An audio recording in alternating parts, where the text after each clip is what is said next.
have something else to say, but words have let us all down. We are in the waste now. If we choose to lay down, let them bring our wage down. Nancy, want you face down, pray. If you find resilience in your faith, it's on all of us to lead the way. It takes all of us to lift the weight. We were told it's normal and required that we suffocate. Wait, I will not be carried to my grave in perfect health and perfectly awake. The earth is not the sweetest of escapes, but the surface is a merciless and purpose-sicken place. Don't stay. Tell him that he doesn't have to stay. Hold his hand and let him slip away. There is nothing here that's worth the wait. Nothing good is waiting in the wings. Don't stay.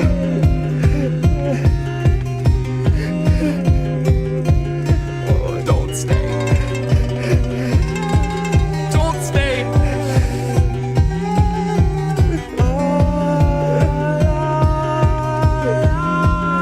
It's just frozen in time.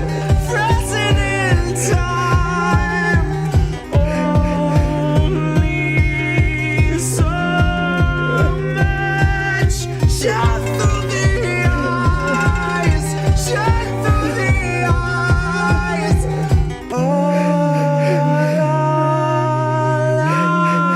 Lives just frozen in time.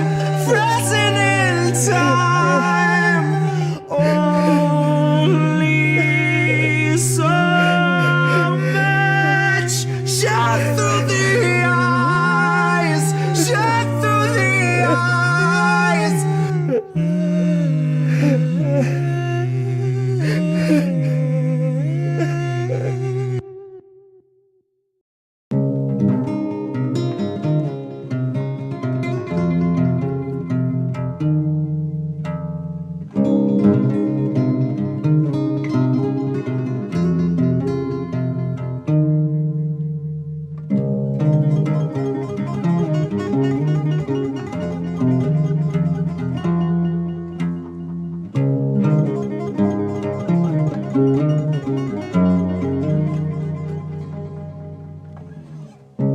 And the liberals said, "Thank you, Obama, for life in the red. Thank you for DAP and a pat on the head. Thank you for saving the banks, as millions are drowning their debt.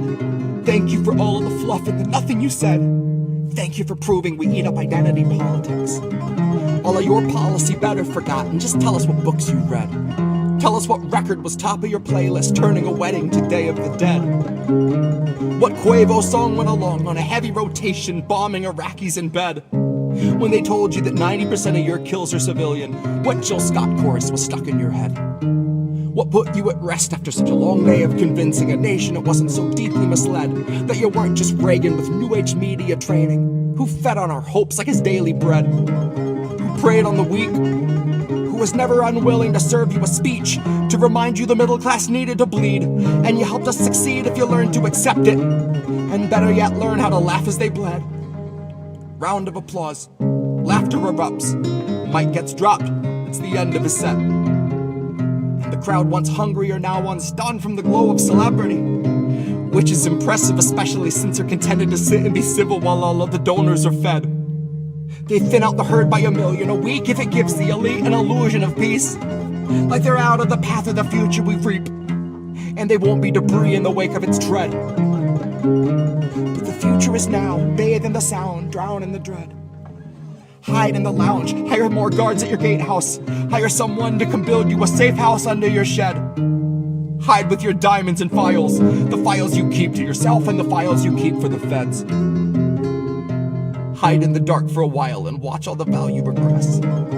Watch all the worth of your wealth on this earth melt down in a pool with the rest of the cess. The affluence left over after the worldly collapse of the affluent. After it's back to the dirt with the rights of their birth, privileged smirks and their unpaid taxes, hashtag blessed. This has all been a nightmare, capitalism was only a test. So you need not weep and you need not repeat what the liberals said. We will not be saved by people who say that the water is safe while they look in your face and they pantomime sips of lead. Honey, nobody's lifting us out of this mess.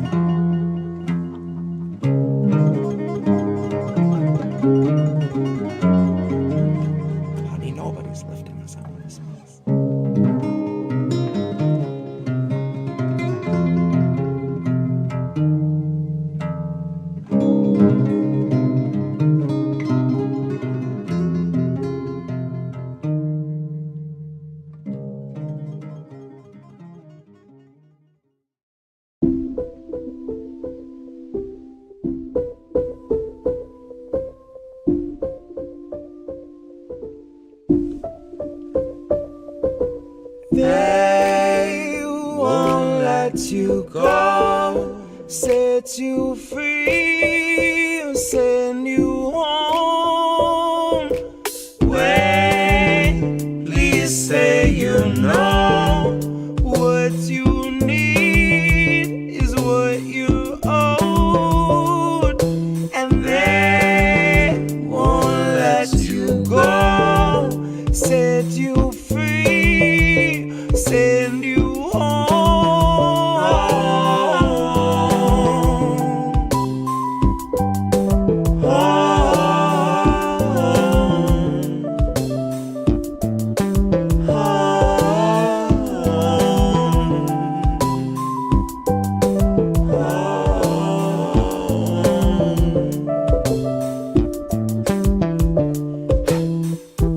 I was close enough to smell the fire.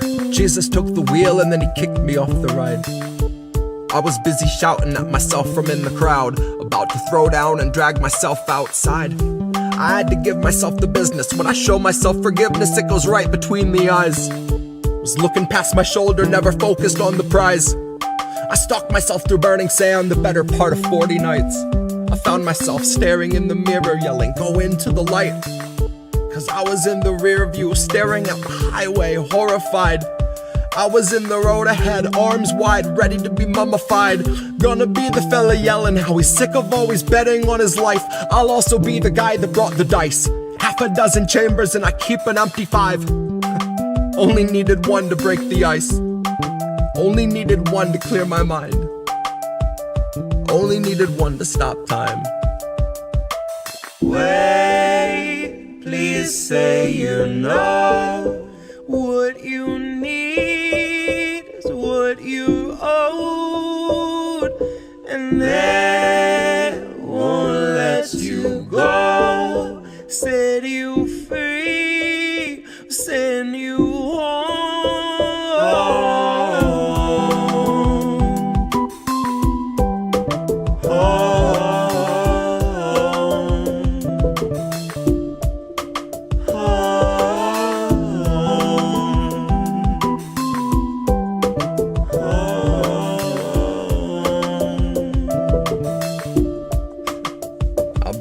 That brought the dice.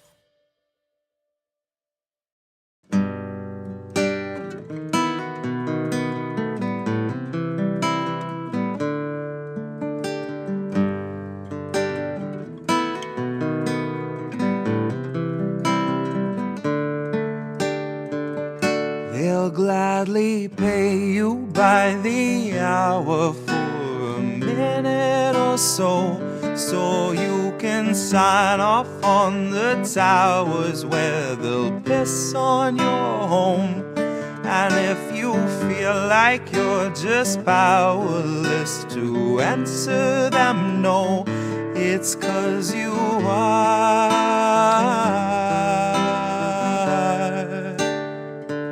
They'll gladly pay you by the hour for a minute or so, so you can sign off on the towers where they'll piss on your home.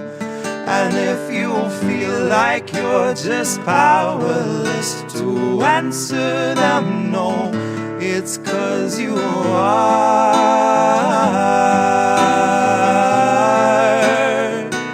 It's 'cause you are.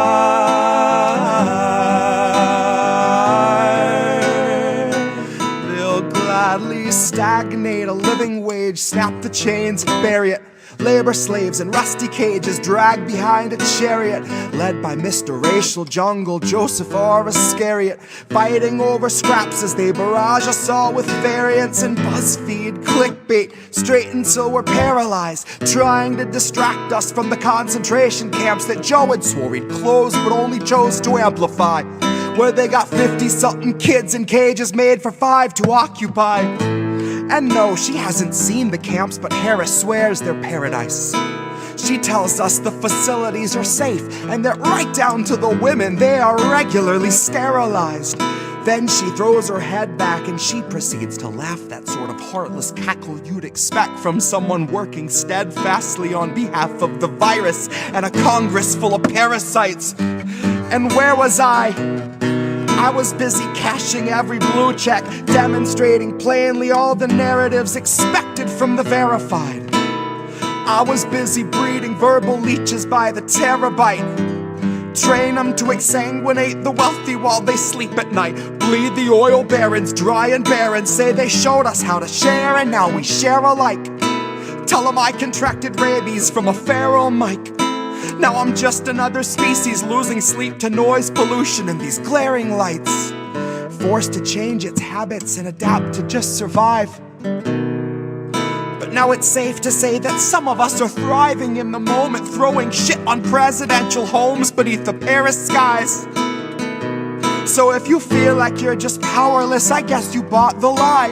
But I can tell they're petrified of our collective might, 'cause I can hear those gentrifiers weeping at the sight of our collective rights. And I only can imagine the intensifying fear of knowing revolution's near. And all that's left to do is simply wallow in the thick anticipation of a rabid bite. And baby, one day you can ask your leaders just what that was like before you grab a slice. So if you think you're powerless, allow me now to change your mind. Honey, if you think you're powerless, allow me now to change your mind. See, they'll pay you hourly, tax them each apart, and build a shining tower out of loopholes and cards, and tell you that you're powerless to keep you in the dark because you aren't, because we aren't. You see, they'll pay you hourly, tax them each apart, and make you build a shining tower out of loopholes and cards, where they'll tell you that you're powerless to keep you in the dark because you aren't, because we aren't.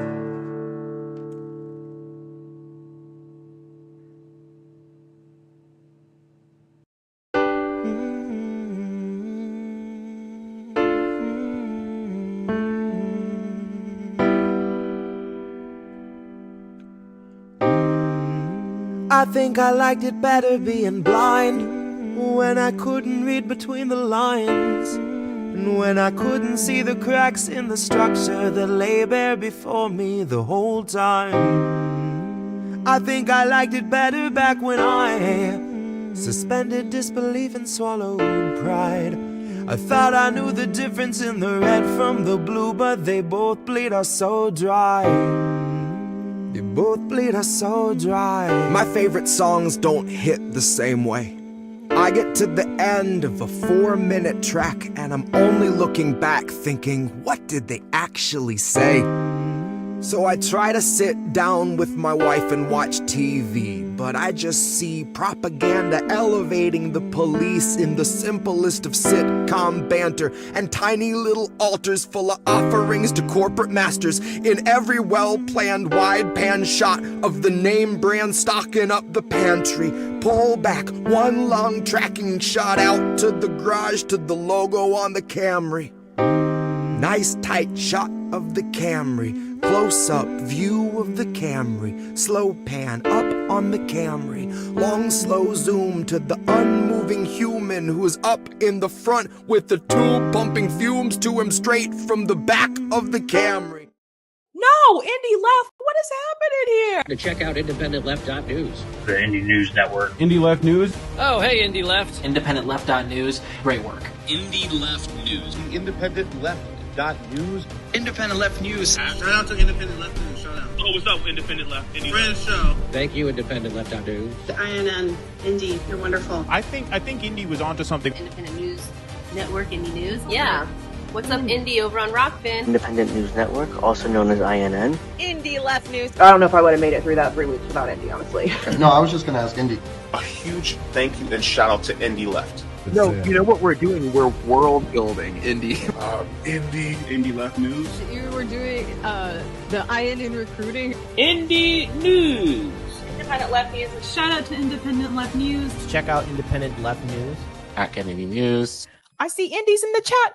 Hi, Indy. Okay, great. Who are these people? Who are these people? Hi, everybody. We're back. It's Sunday night. How do we miss that? That's what it says down in the corner there. I'm not lying. well, if you're watching, if you're listening on podcast, you saw it in the description and it showed up on your description and on your title. So that's How Do We Miss That? And it's Sunday night and it's 10 p.m. Eastern, 7 on the West Coast. If you're hanging out in San Diego or Washington State or Oregon or wherever the heck you might be, thank you for hanging out with us. Sunny San Diego. San Diego. I think that means whale's vagina. Is that right? Is that what Ron Burgundy taught us once a long time ago? I think so. Possibly. We've already got some family hanging out in the house, and I love it. Let me bring the mic a little closer. Maybe you'll hear my dulcet tones a little bit better. Hello. I got this guy, Reef. I'm Indy, in case anyone didn't know. I got this guy, Reef, sitting next to me. Well, technically, he's in Florida, and I'm in New Jersey. But that's a whole other story for a whole other day. But it looks like he's sitting next to me. So we're hanging out, and we're going to read some articles, and we're going to have some fun. And then we're going to go to do some funny React stuff with boats smashing into other boats after this.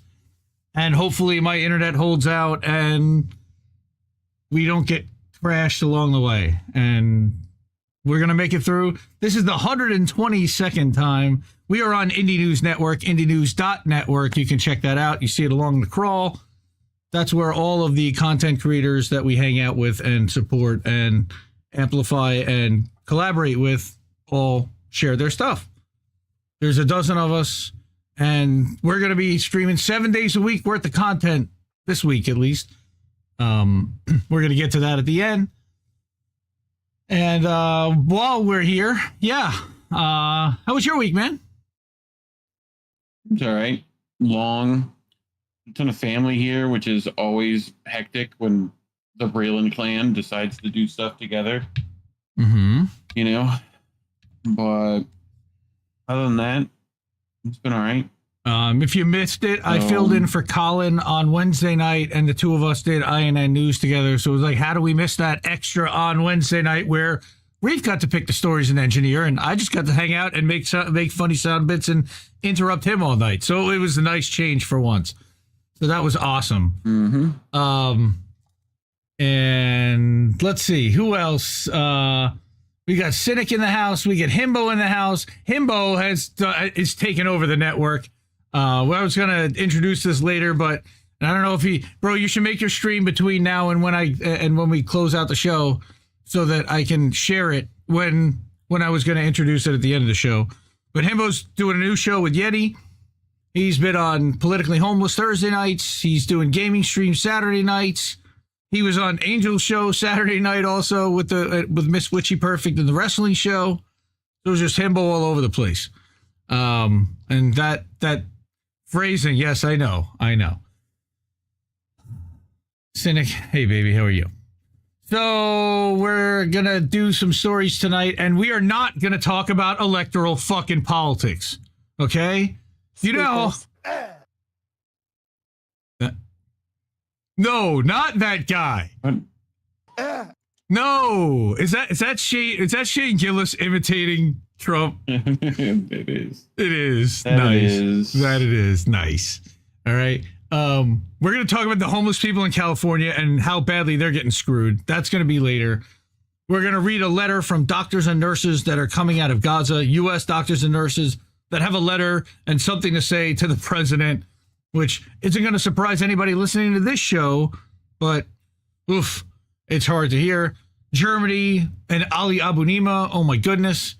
We're going to start off tonight with Amazon and the Teamsters, and that's something that we've been talking about for quite a while, right? Well, it's kind of interesting because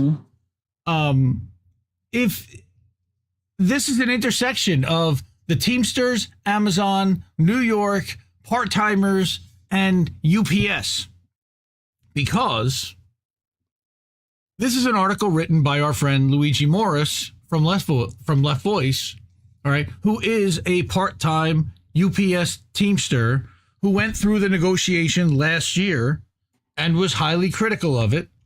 I think he ended up not signing the agreement in the end. He was one of the people to not do that, but we'll see. We'll see what he has to say about Amazon, and you can see here that we've got two people that I don't think he's a very big fan of here. But it starts out that he reports, and we reported this last month, Amazon labor union affiliates with Teamsters. What does this mean for Amazon workers and the labor movement? And thankfully, we also have some watchers and viewers and listeners of the show that are Amazon JFK8 employees, and I deeply value them and their viewership, their input, their support. And I wish there were more people covering this stuff. Fortunately, we care, and we do. And we're going to talk about it, and we're going to talk about it from their perspective.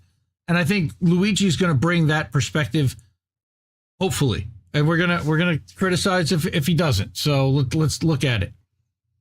So what Luigi and Pola says is that on June 17th, 829 JFK Amazon workers voted to affiliate their new Amazon labor union with the longtime Teamsters union. A new stage for the ALU begins. Okay. So he says, in recent years, let me blow this up a little bit for everyone because this is a little smaller. All right. In recent years, Amazon has exemplified the relentless pursuit of profit maximization using cutting-edge technology to streamline operations while exploiting a non-unionized workforce. This model has allowed Amazon to amass significant wealth and power on the backs of its workforce, not just the workforce, and I'll add that it's also on the third-party contractors who they outsource to. The company has become a focal point for unionization efforts, as reaching a first collective bargaining agreement with Amazon would not only transform the working conditions for its over 1 million employees, but also challenge this hyper-exploitative framework, having implications for the logistics industry and the working class as a whole. That's pretty important, right? Among the various sectors attempting to unionize Amazon workers, the Amazon Labor Union, or ALU, which successfully established the first union at Amazon in 2022, at least in the United States, has made a significant move by affiliating with the Teamsters Union, which represents 1.3 million workers, most of them related to the logistics and freight industry, which kind of makes sense. This alliance has ignited considerable debate within labor circles. Should the ALU have remained independent? Can it maintain autonomy within the Teamsters, or will it be subsumed by the union's top-down bureaucracy? These are exactly the kind of questions we've been asking. Can the ALU secure a contract on its own, or does it need the backing of a larger organization? What's the potential firepower of Amazon and UPS workers united under one union? And furthermore, does this affiliation present an opportunity to infuse more leftist and radical elements into the Teamsters? Though through these questions, we delve into the implications of this recent affiliation and its potential impact on the broader labor movement. So look, I love the framing and the questions that he's asking. And I just hope that they're arriving at a lot of the same conclusions. But either way, I thought it was really important to bring that there are people that are actually asking these questions within the union, within the Teamsters, within UPS, and within the workforce in general. It's not just about Amazon. It's not just about JFK8. This is about the labor sector. This is about everybody who works for a living and who works for a mega corporation. So here he talks about Amazon Labor Union. And again, no surprise to anybody in this chat. On April 1st, 2022, Amazon workers at the JFK8 warehouse on Staten Island, New York, made history by voting to unionize, leading the charge against the second largest U.S. employer were Chris Smalls and Derek Palmer and Michelle Valentin Nieves, workers at JFK8, who took up a union campaign after Smalls was unjustly fired after organizing a workout during the pandemic. The victory marked the formation of the first U.S. union in Amazon's history as the workers established the independent Amazon Labor Union. The news reverberated globally, signifying a major breakthrough in labor organizing. Their win ignited a wave of labor organizing, and it kind of did. It was already on the way, but sure, it rode that wave, inspiring a new generation of workers to form new unions and democratize existing ones. This new moment for labor must be viewed in the broader context of a shift in working class consciousness brought on by the pandemic, which exposed workers' essential role as the backbone of society. Correct. That's my point, is that it wasn't necessarily them. It was the pandemic, and it was conditions that were happening monetarily and globally that led to this worker movement and them saying enough is enough. The amount of greed and profit taking that was happening at the top by all the top 1% during this, right? Yep. So simultaneously, the country witnessed the massive Black Lives Matter movement sparked by the police killing of George Floyd, which spread across the world. Despite the efforts by union leaderships to keep the movement separate, the BLM movement profoundly influenced vast sectors of the working class, especially at Amazon, whose warehouse workers are mainly Black and immigrant workers. That's interesting. I've never really heard of a tie between Black Lives Matter and Amazon workers until this article. So now I'm really interested to hear what he has to say. Let me take a sip here. I mean, coffee. Coffee. What have you heard? And is there anything new, surprising beyond that to you in this that you've heard so far? No, I mean, I've pretty much written ALU off for the most part, and now going to become part of the Teamsters, pretty much, right? No, that looks like where it's headed. That's where they are right now. So, expectations soared. I've not been fans of their decision making right now either. So, just appealing to either not the best political party. Yeah, probably not the best idea. But going to both at least is more favorable than going to one over the other. Yeah. But God forbid we don't get either, but whatever. Right. And start your own independent party that challenges them and makes them come to you for power. But that's a whole other story. That's you don't have to politicize your thing by even interacting with politicians like that. Like, they need to come give you concessions, Right. But anyway. What are they going to do to earn your vote? Yes. So, right. Getting back here, expectations soared after the JFK 8 victory, but the reality unfolded differently, as we've also reported. 2 years later, the JFK 8 warehouse remains Amazon's only unionized warehouse in the United States. The ALU faced setbacks, losing elections at LDJ 5 in Staten Island and ALB 1 near Albany. Again, I wrote about all this. These outcomes were shaped by intense union-busting campaigns by the company, but also reflected the shortcomings of ALU's strategies under Chris Smalls' leadership. We've definitely questioned that. The ALU, led by Chris Smalls, made missteps early on. Smalls guided the ALU with a strategy that hinged on a mix of factors: widespread disdain for Jeff Bezos, the significant impact of the ALU's initial victory, Smalls' public persona, and support from progressive Democrats. Wow, he must have read our articles. But taking a $1 trillion company such as Amazon is a Herculean task, one that cannot rely on these elements alone. Missing from the ALU's David and Goliath task. But missing from the ALU strategy was sustained grassroots organizing, direct action, and most importantly, workers' democracy and class independence, as well as your own media and PR arm that provided the story of the workers directly, like you're doing right now, Luigi. But I 100% agree with you. This summer, the ALU will elect a new union leadership, and Smalls will not run for president or any other position. Yet, despite his imminent detachment from the thousands of Amazon workers at JFK 8, Smalls recently signed an agreement with the Teamsters to move forward with a membership affiliation vote.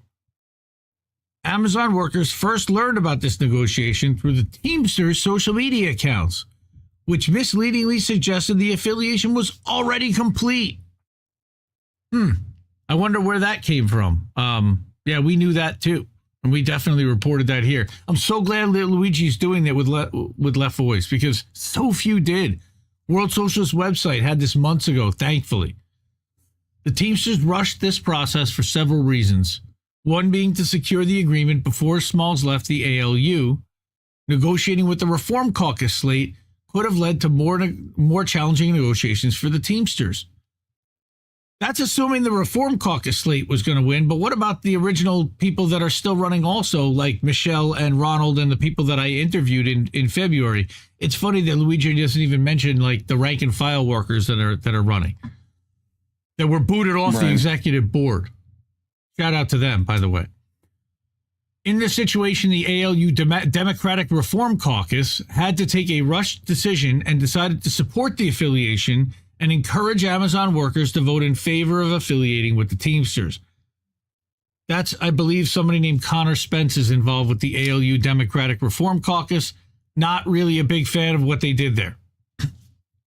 True to their style, the Teamsters published a statement claiming a near unanimous 98.3% in favor vote. But they omitted that only 829 of the roughly 5,500 to 6,000 Amazon workers at JFK 8 participated in that vote, a stark contrast to the historic union vote, which saw over 4,800 workers casting ballots. So you're talking about like 15%, 20% of the total workers even in the warehouse voted at all, and they're calling that 98% in favor when 80% didn't even vote at all. Okay.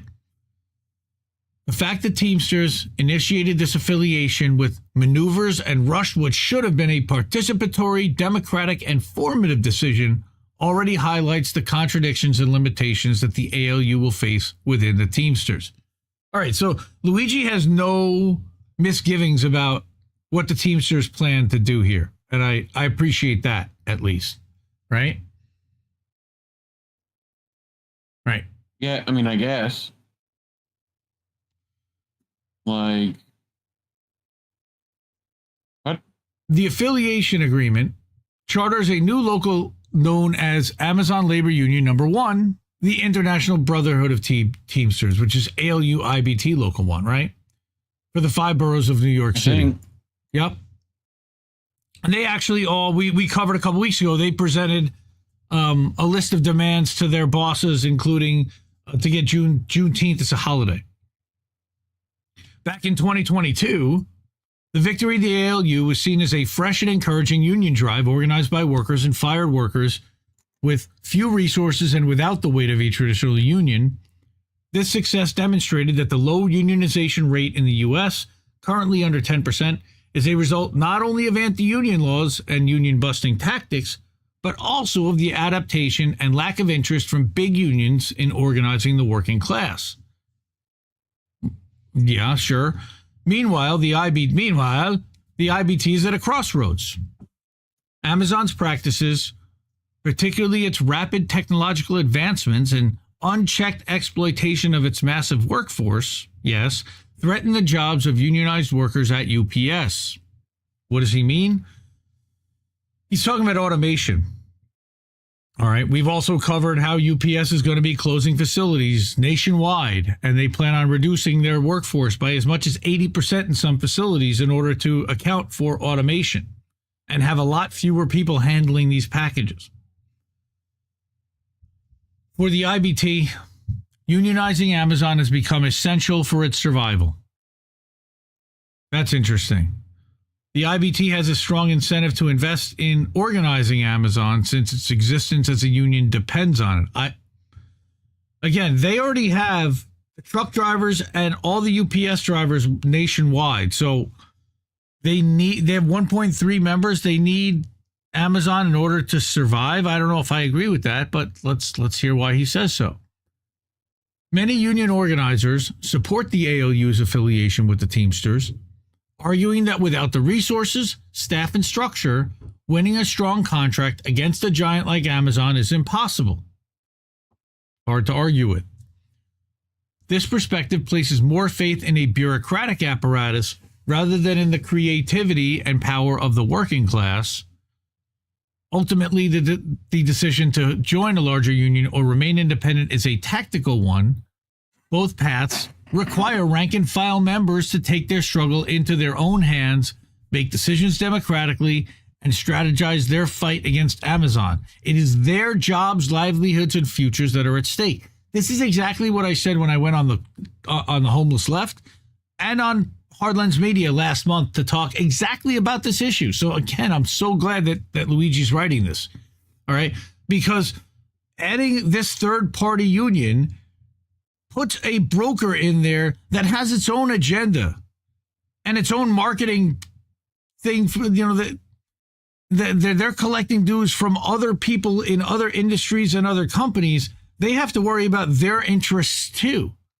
So UPS with Amazon, if Amazon shuts down, guess what? UPS's business is heavily impacted too. So doesn't that give Sean O'Brien now reason to not want to put Amazon on strike? Because that would then hurt UPS's business, or put UPS on strike because that would hurt Amazon's business. Back and forth. Understand that there is a problem of a conflict of interest there, potentially with a union. Joining a larger union is no silver bullet. The potential power of a union is not the same as its power under top-down leadership. It remains to be seen how much the Teamsters will boost or hinder organizing efforts at Amazon, and how pre-Teamsters union organizing there can influence the Teamsters. The Amazon workers will bring in an enormous workforce to the union that depending on its politics and organizing, could change and fundamentally challenge the union and its structure. I hope so, but not with a few thousand workers joining 1.3 million that aren't even really joining because they're just affiliated and not actual full-fledged dues-paying members. The affiliation with ALU and Teamsters carries enormous potential. That I agree with. With over 1 million Amazon workers who are yet to be organized, this affiliation could generate the firepower to fight for greater numbers of Amazon warehouses and distribution centers to unionize as well. This unity of Amazon workers with the other 300,000 UPS workers would represent a huge step in organizing the logistics sector, a sector that is critical to today's capitalism and strategically powerful for the labor movement. I'd love to be able to see the engineers and the rail people join this, but we know that they're federally controlled, so that's not going to necessarily happen. But this new union organizing at Amazon has also presented an opportunity to discuss concrete examples of how to build workers' democracy in our unions. Again, I don't necessarily think that unions are the answer, and I don't think Luigi may either. Challenging the top-down union leaderships. Under constitutions, as one example, right? Union constitutions could be developed from below in democratic assemblies and voted on by the rank and file. Except that the union leadership would never want that to happen. They would never want to be led by their rank and file. They want to make the decisions themselves, Luigi. Workers could advocate for democratic measures like union elected officials earning the same wage as Amazon workers, rotating the president's position to avoid entrenchment, which should definitely happen, developing new worker leaders, absolutely, and pledging unity within the international working class, 100%. And I think Chris was even trying to do that, but that gets expensive because you have to have international travel. A democratic union constitution, fully written by Amazon workers, could encourage other workers to reform and democratize their unions. That's a little kumbaya, kind of pie in the sky, hopey dreamy, but no, I'd rather have something more concrete than that, but okay. These powerful ideas about workers' democracy are not just the right thing to do, but actually represent a strategic necessity for the working class. Democratically discussing strategy and decisions, fighting for our own demands, and refusing concessions by top-down leaders.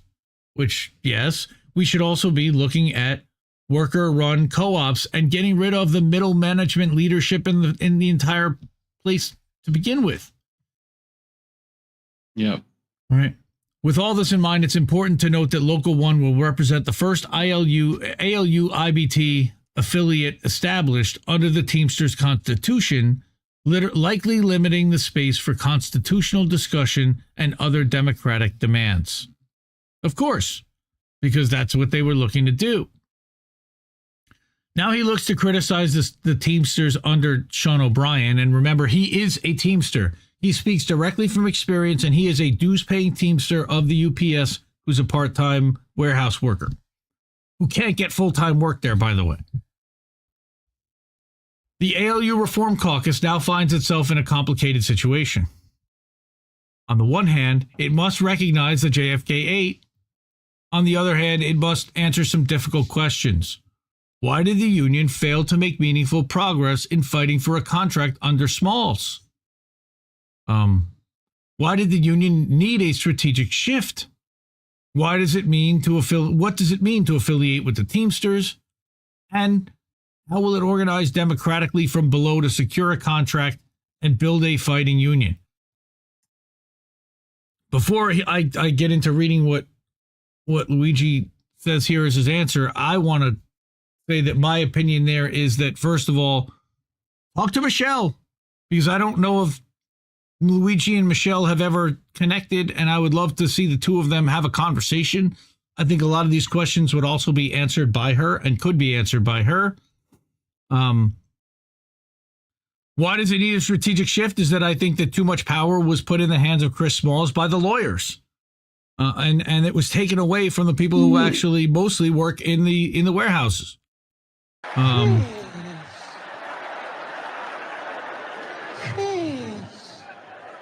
No, Chris. What are you doing, Chris? Okay. So, Amazon affiliating with the Teamsters should not mean being uncritical of the union's leadership, nor does it mean ignoring or postponing the discussion of the contradictions involved in joining the Teamsters.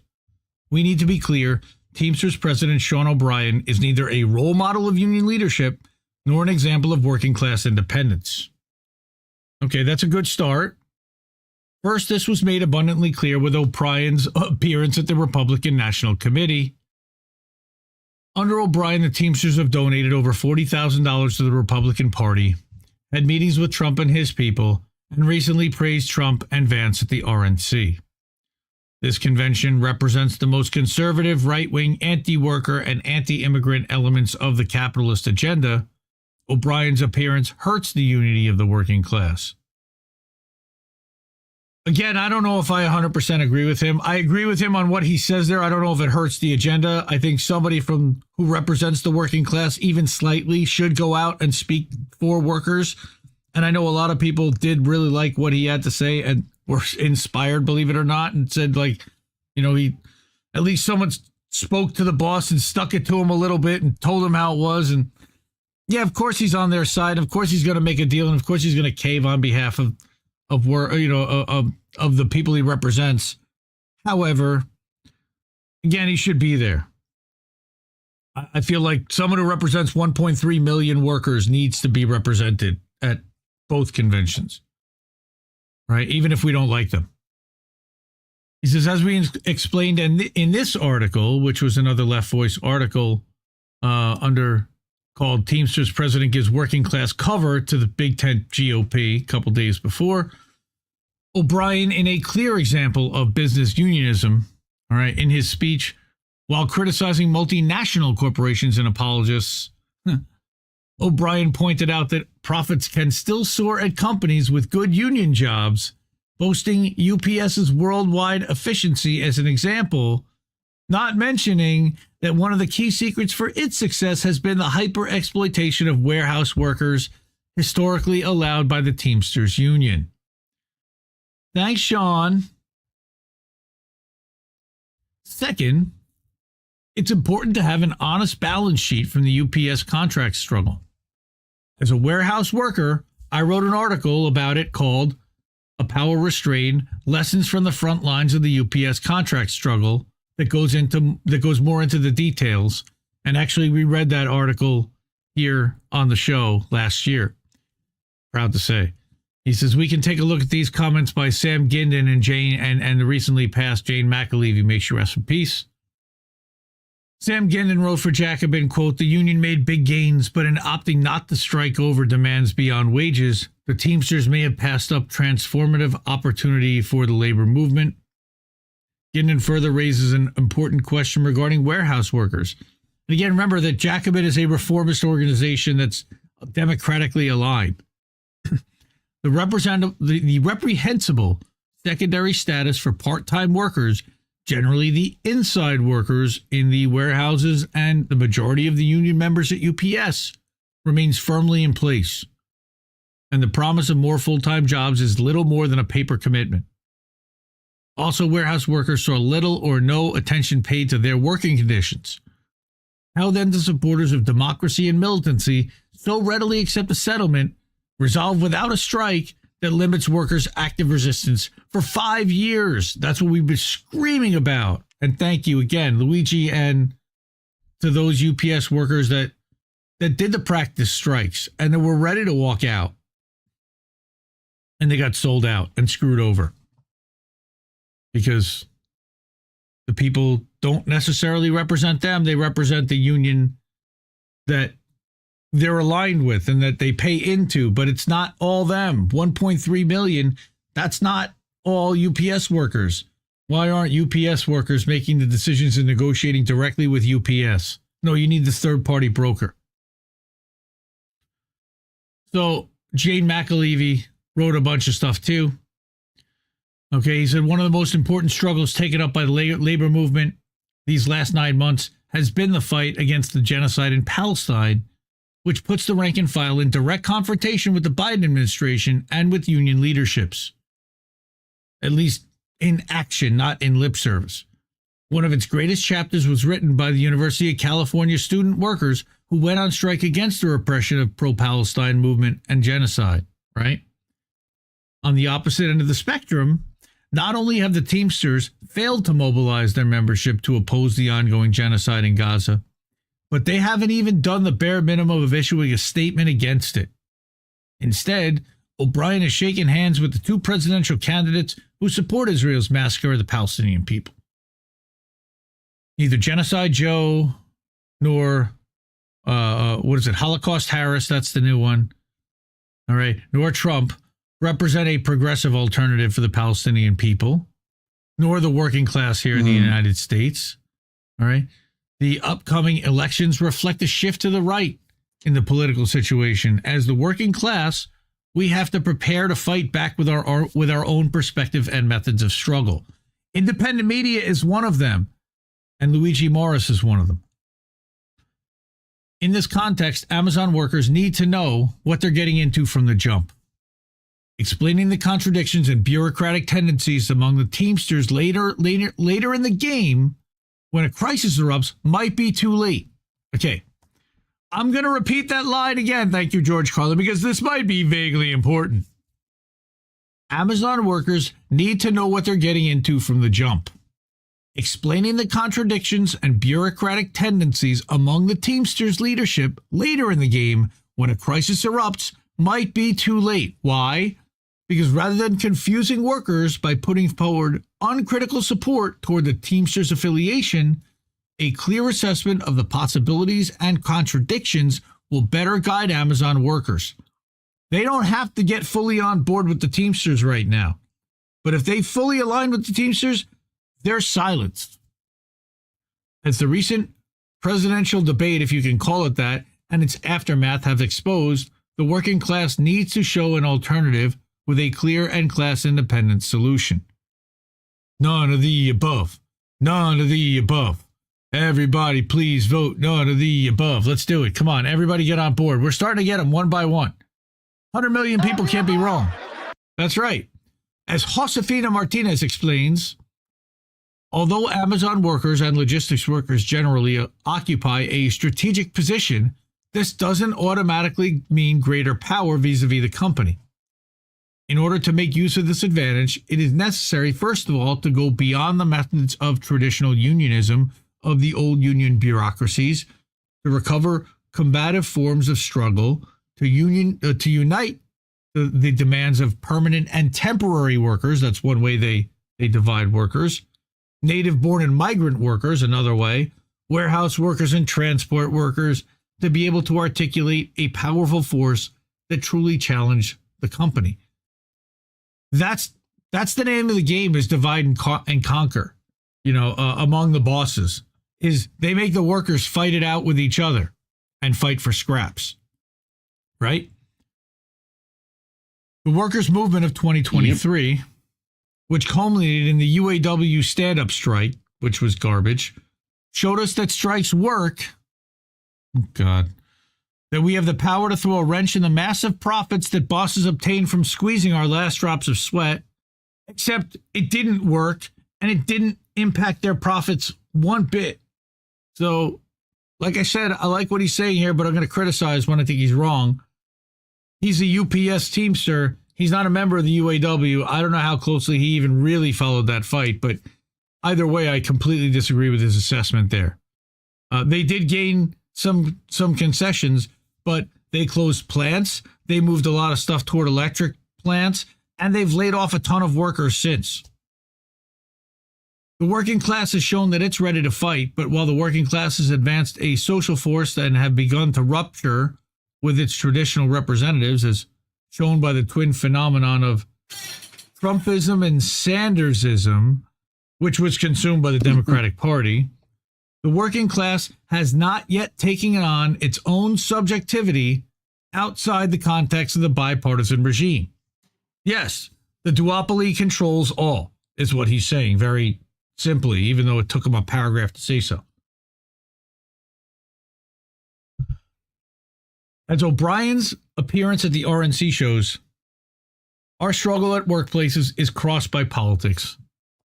I disagree, but again, that's who's making the money is making the decisions in Washington. So in that way, Jeff Bezos is political, and you have to, I don't know how you're going to influence the people that he's buying. He says, as we explained in a previous article, for us, there's a different alternative: to be truly independent from the Democrats and Republicans. Yes. And from the ruling class. Yes. Which is served by all capitalist political parties. But this alternative requires advancing a class-independent political subject that can command our own political destiny outside of and in direct confrontation with the capitalist parties. Sure. Who? How? Where? New heroic chapters about how the Amazon workers are still... New heroic chapters about the Amazon workers are still to be written, and they will be written by its own protagonists. Yeah, because nobody else is going to write happy stories about Amazon workers besides Amazon workers and maybe us. But we're just trying to tell the stories that they're experiencing. And we, again, have spoken with Heather up in Albany and Michelle and the crew down in Staten Island, and fired Amazon workers all over the country. And this is something that's been really important to me and to INN.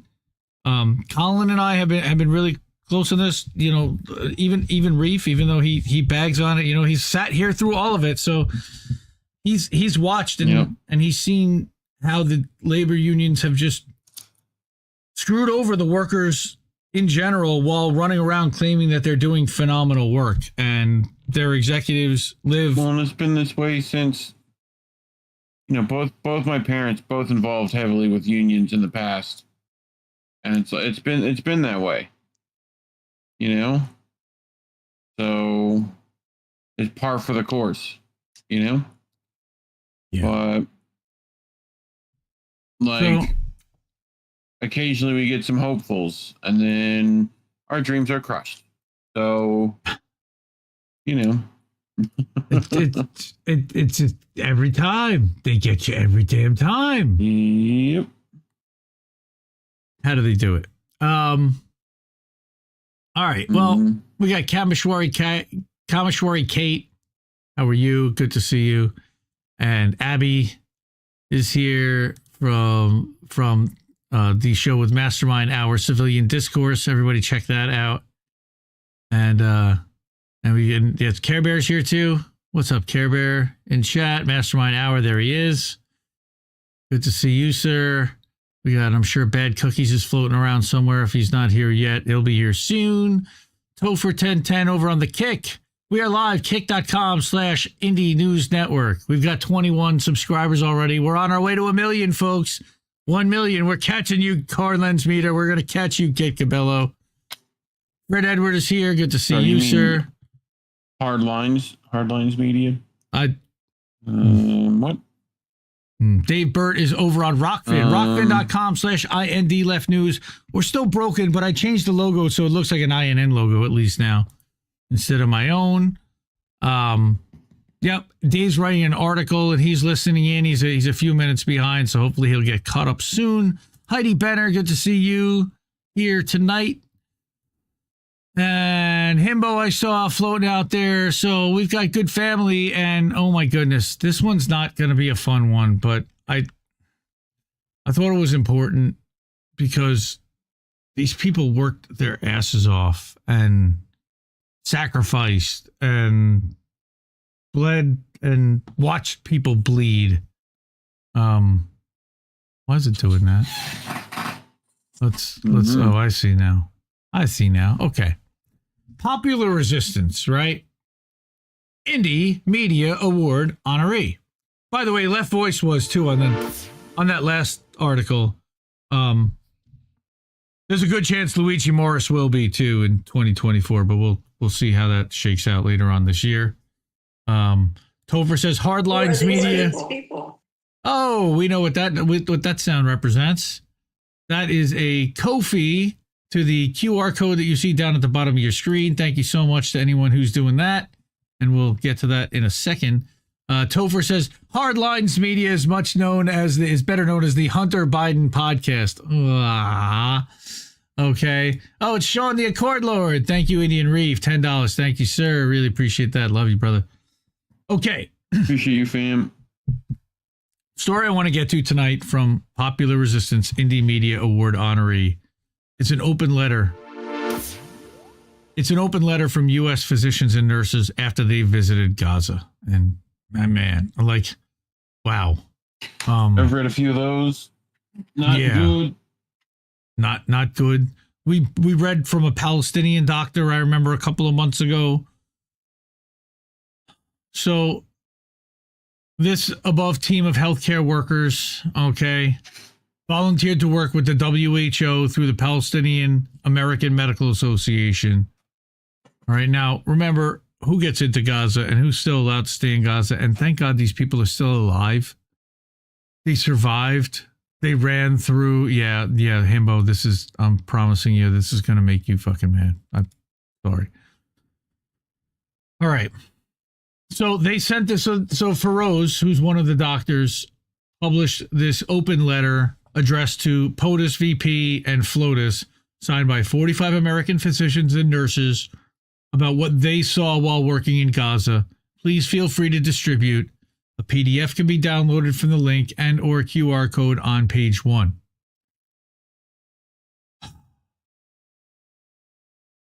I don't even want to read the quoted part. I mean, we'll get to the quoted part, but this is written on July 25th, and it says, American physicians and nurses' observations from the Gaza Strip since October 7th, 2023.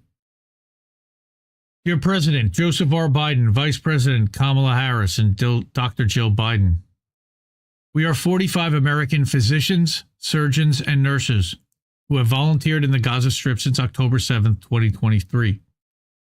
We have worked with various non-governmental organizations and the World Health Organization in hospitals throughout the Strip, except none exist anymore, but that's my own 2 cents. In addition to our medical and surgical expertise, many of us have a public health background as well as expertise in working in humanitarian and conflict zones, including Ukraine during the brutal Russian invasion. That was provoked by NATO and the United States, by the way, but that's a whole other, the Maidan invasion and Victoria Nuland and destabilization by Jake Sullivan and the Biden administration, but that's a whole other story. Again, back to the doctors. Who's a madman? Some of us are veterans of the United States Armed Forces. We are a multi-faith and multi-ethnic group. None of us support the horrors committed on October 7th by Palestinian armed groups and individuals in Israel. So they are not Hamas. The Constitution of the World Health Organization states, quote, "The health of all peoples is fundamental to the attainment of peace and security and is dependent on the fullest cooperation of individuals and states," unquote. It is in this spirit that we write to you. We are among the only neutral observers who have been permitted to enter the Gaza Strip since October 7th. Because they murdered most of the journalists and don't permit any beyond that. Given our broad expertise and direct experience of working throughout Gaza, we are uniquely positioned to comment on several matters of importance to our government as it decides whether to continue supporting Israel's attack on and siege of the Gaza Strip. Actually, it already has decided to continue doing that, but I hope it stops doing that today, although Israel has all the funds and ammunition they need to do whatever they want to do at this point. Specifically, we believe that we are well positioned to comment on the massive human toll from Israel's attack on Gaza, especially the toll it has taken on women and children. This letter collects and summarizes our own experiences and direct observations in Gaza. We have also provided links to a much longer and heavily cited appendix summarizing the publicly available information from the media, humanitarian, and academic sources on key aspects of Israel's invasion of Gaza. Denialism will not work here. The appendix is available as a PDF file at tinyurl.com/Gaza Doctor's Letter Appendix. This letter can be accessed electronically as a PDF file also. I think it says that twice. At a different, at tinyurl.com/Gaza Doctor's Letter. Drop the word appendix and you get the letter itself. Right. This letter and the appendix show probative evidence that the human toll in Gaza is far higher than is understood in the United States. As we once mentioned, Ralph Nader said months and months ago that it should be at minimum 200,000. However, what they're saying here, it is likely that the death toll from this conflict is already greater than 92,000, an astonishing 4.2% of Gaza's population. Our government must act immediately to prevent an even worse catastrophe than what has already befallen the people of Gaza and Israel. A ceasefire must be imposed on both Israel and Palestinian armed groups by withholding military support for Israel and supporting an international arms embargo on both Israel and all Palestinian armed groups. We believe our government... again, this is the doctors are suggesting this. I get it. I know. We believe our government is obligated to do this both under American law and international humanitarian law, and that it is the right thing to do. With only marginal exceptions... Good luck convincing people go ahead. Who are defending their kids to give up their arms. Good luck.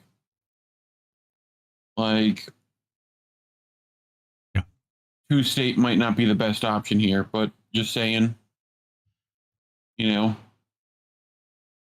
do I know?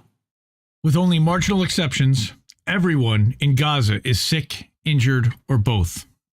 This includes every national aid worker, every international volunteer, and probably every Israeli hostage, every man, woman, and child.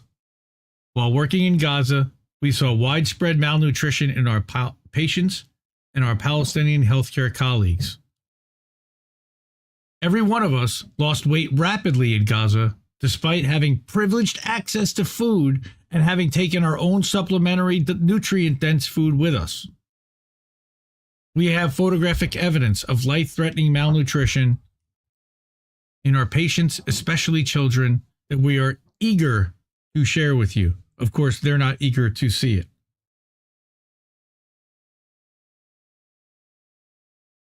Virtually every child under the age of 5 whom we encountered, both inside and outside of the hospital, had both a cough and watery diarrhea. We found cases of jaundice, including hepatitis A infection under such conditions, in virtually every room of the hospitals in which we served. and in many of our healthcare colleagues in Gaza. An astonishingly high percentage of our surgical incisions became infected from the combination of malnutrition, impossible operating conditions, and lack of supplies and medications, including antibiotics. Again, which is the intent by Israel. Yeah. Where is the fact that Israel is intentionally doing this to them and to the people? The pregnant women we treated often gave birth to underweight infants, and they were unable to breastfeed due to malnutrition, of course. And they were not given baby formula either. This left their newborns at high risk of death, given the lack of access to potable water anywhere in Gaza. Many of those infants died. In Gaza, we watched malnourished new mothers feed their underweight newborns infant formula made with poisonous water. We can never forget that the world abandoned. So they got dysentery now, is what I've also heard. Mm-hmm. Which, classically, big problem with clean water. We can never forget that the world abandoned these innocent women and babies. We urge you, you fucking monsters, to recognize that epidemics are raging in Gaza, which you inflicted, you fucking pieces of shit. Israel's continued repeated displacement of the malnourished and sick population of Gaza, half of whom are children, to areas with no running water or even toilets available, is absolutely shocking and abhorrent and disgraceful. It is virtually guaranteed to result in widespread death from viral and bacterial diarrheal diseases and pneumonias, particularly in children under the age of 5. We worry that is on purpose. Of course. We worry that unknown thousands have already died from the lethal combination of malnutrition and disease, and that tens of thousands more will die in the coming months. Most of them, of course, will be young children. And again, this is the plan of the Biden administration, Harris administration, and future Trump administration. It doesn't matter who. Thanks, assholes. And for all the assholes that cheered for that fucking war criminal at Congress this week, too. Children are universally considered innocents in an armed conflict. However, every single signatory to this letter treated children in Gaza who suffered violence that must have been deliberately directed at them, as we all have known and been documented for months now. Specifically, every one of us on a daily basis treated preteen children who were shot in the head and chest. President and Dr. Biden, we wish you could see the nightmares that plague so many of us since we've returned. Dreams of children maimed and mutilated by our weapons, and their inconsolable mothers begging us to save them. We wish you could hear the cries and screams of our consciences that will not let us forget. I mean, we cannot believe that anyone would continue arming the country that is deliberately killing these children after seeing what we've seen. The pregnant women we treated were particularly malnourished. Again, by design and by intent. Starved by Israel. Those of us who worked with pregnant women regularly saw stillbirths and maternal deaths that were easily preventable in any third world healthcare system. The rate of infection in C-section incisions was astonishing. Women underwent C-sections without anesthesia and were given nothing but Tylenol afterwards, because no other pain medications were available or allowed in. Because there are monsters running among us and running our countries that are allowed somehow to do this. All of us observed emergency departments overwhelmed by patients seeking treatment for chronic medical conditions such as renal failure, that's kidneys, hypertension, and diabetes. Aside from trauma patients, most ICU beds were taken up by type 1 diabetics who no longer had access to insulin due to the lack of medication and widespread loss of electricity and refrigeration. Finally, they say incubators failed. Finally, they said it. Israel has destroyed more than half of Gaza's healthcare resources and has killed 1 out of every 40 healthcare workers in Gaza. At the same time, healthcare needs have of course, increased massively from the lethal combination of military violence, malnutrition, and disease. The hospitals where we worked, which are now all blown up and destroyed, were starved of basic supplies from surgical material to soap. Jesus. They were regularly cut off from electricity and internet access, denied clean water, and operated at 4 to 7 times their bed capacity. Every hospital was overwhelmed beyond the breaking point by displaced persons seeking safety, by the constant stream of patients whose treatment of chronic conditions had been interrupted by the war, by the huge influx of seriously wounded patients who typically arrived in mass casualty events, and by the sick and malnourished seeking medical care. So basically everybody there. Yep. These observations in the publicly available material detailed in the appendix lead us to believe that the death toll from this conflict is many times higher than what is reported by the Gaza Ministry of Health, because that's been destroyed too. We also believe that this is probative evidence of widespread violations of American laws governing the use of American weapons abroad and of international humanitarian law. Are you listening, ICJ? Bring all these motherfuckers before The Hague. We cannot forget the scenes of unbearable cruelty directed at women and children that we witnessed ourselves. From the IDF. And, of course, by the leaders of Israel and the people who sent the weapons there, but mostly by the IDF. As we met our healthcare colleagues in Gaza, it was clear that they were malnourished, both physically and mentally devastated. We quickly learned that our Palestinian healthcare colleagues were among the most traumatized people in Gaza and perhaps the entire world. Like virtually all people in Gaza, they'd lost family members and their homes. Most lived in and around their hospitals with their surviving families in unimaginable conditions. Although they continued working a grueling schedule, they of course hadn't been paid since October 7th. All were actively aware that their work as healthcare providers had them marked as targets for Israel. This makes a mockery of the protected status hospitals and healthcare providers are granted under the oldest and most widely accepted provisions of international humanitarian law. No, they just blame everything on Hamas. Everybody is Hamas. You are Hamas. The healthcare workers are Hamas. The incubators are Hamas. The ultrasound machines, Hamas. We met healthcare personnel in Gaza who worked at hospitals who had been raided and destroyed by Israel and the IDF. Many of these colleagues of ours were taken by Israel during the attacks. Prisoner, kidnapped. They all told us a slightly different version of the same story. In captivity, they were barely fed, continuously physically and psychologically abused, and finally dumped naked on the side of the road. How nice. How humanitarian. Many told us they were subjected to... Only democracy in the Middle East doing that. Many said they were subjected to mock executions and other forms of mistreatment and torture. Far too many of our healthcare colleagues told us that they were simply waiting to die.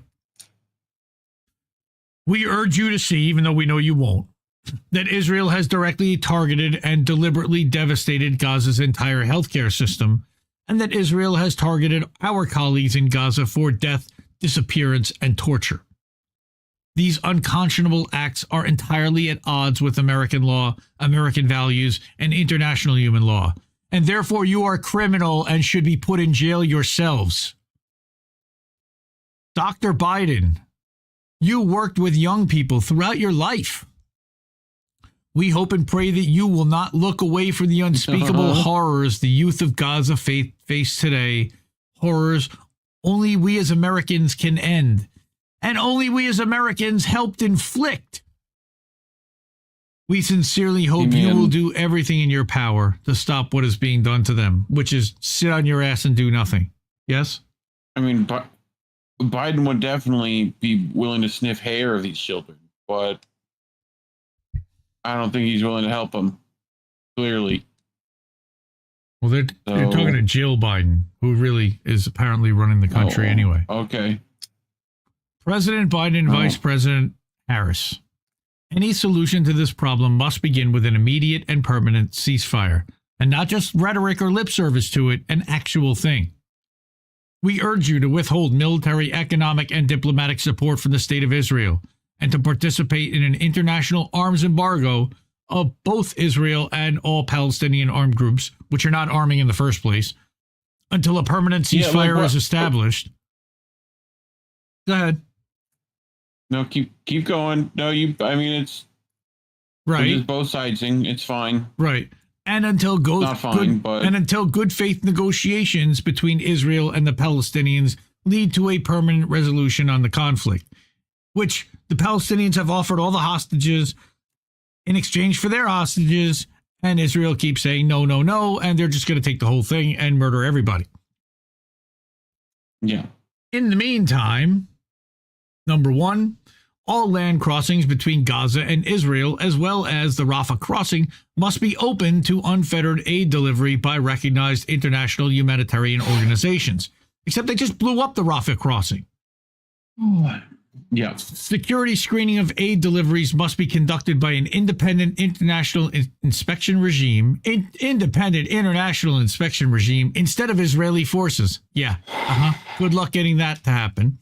These screenings must be based on a clear, unambiguous, and published list of forbidden items with a clear, independent international mechanism for challenging forbidden items as verified by the UN Office for the Coordination of Humanitarian Affairs in the Occupied Palestinian Territory.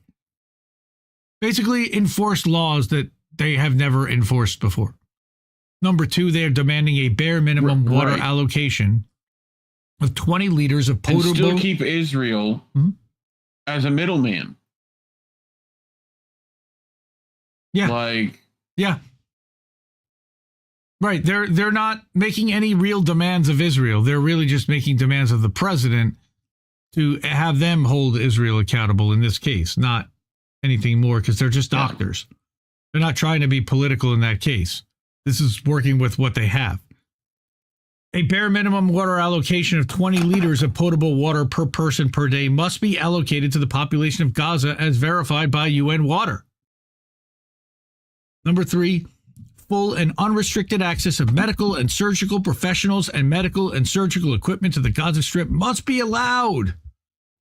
This must include items taken in healthcare professionals' personal luggage to safeguard their proper storage, sterility, and timely delivery as verified by the WHO. That's something Israel was also doing, was confiscating these personal doctors' bags and tools and equipment.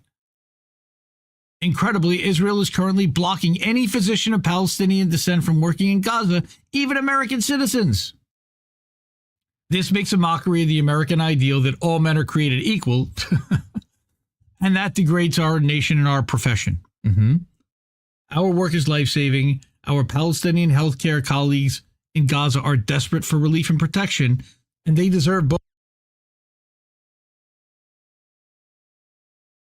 We are not politicians. We do not claim to have all the answers, or any actually in this case. We are simply physicians and nurses who cannot remain silent in what we saw in Gaza, about what we saw in Gaza. And I'm glad that they didn't. Every day we continue to supplying weapons and munitions to Israel is another day that women are shredded by our bombs and children are murdered with our bullets. President Biden and Vice President Harris, we urge you, end this madness now. And this again is signed by 45 doctors and nurses who just have served in Gaza since October 7th. And here are all their names. And this is in Popular Resistance. And I'm sure it's available elsewhere. And it's beyond heartbreaking. And again, being inflicted by our country, don't look away, because most people are trying to, and it's gross. I mean, I am frustrated. The both sidesing is upsetting as shit. And no offense, no offense to these people. Like, they mean well, right?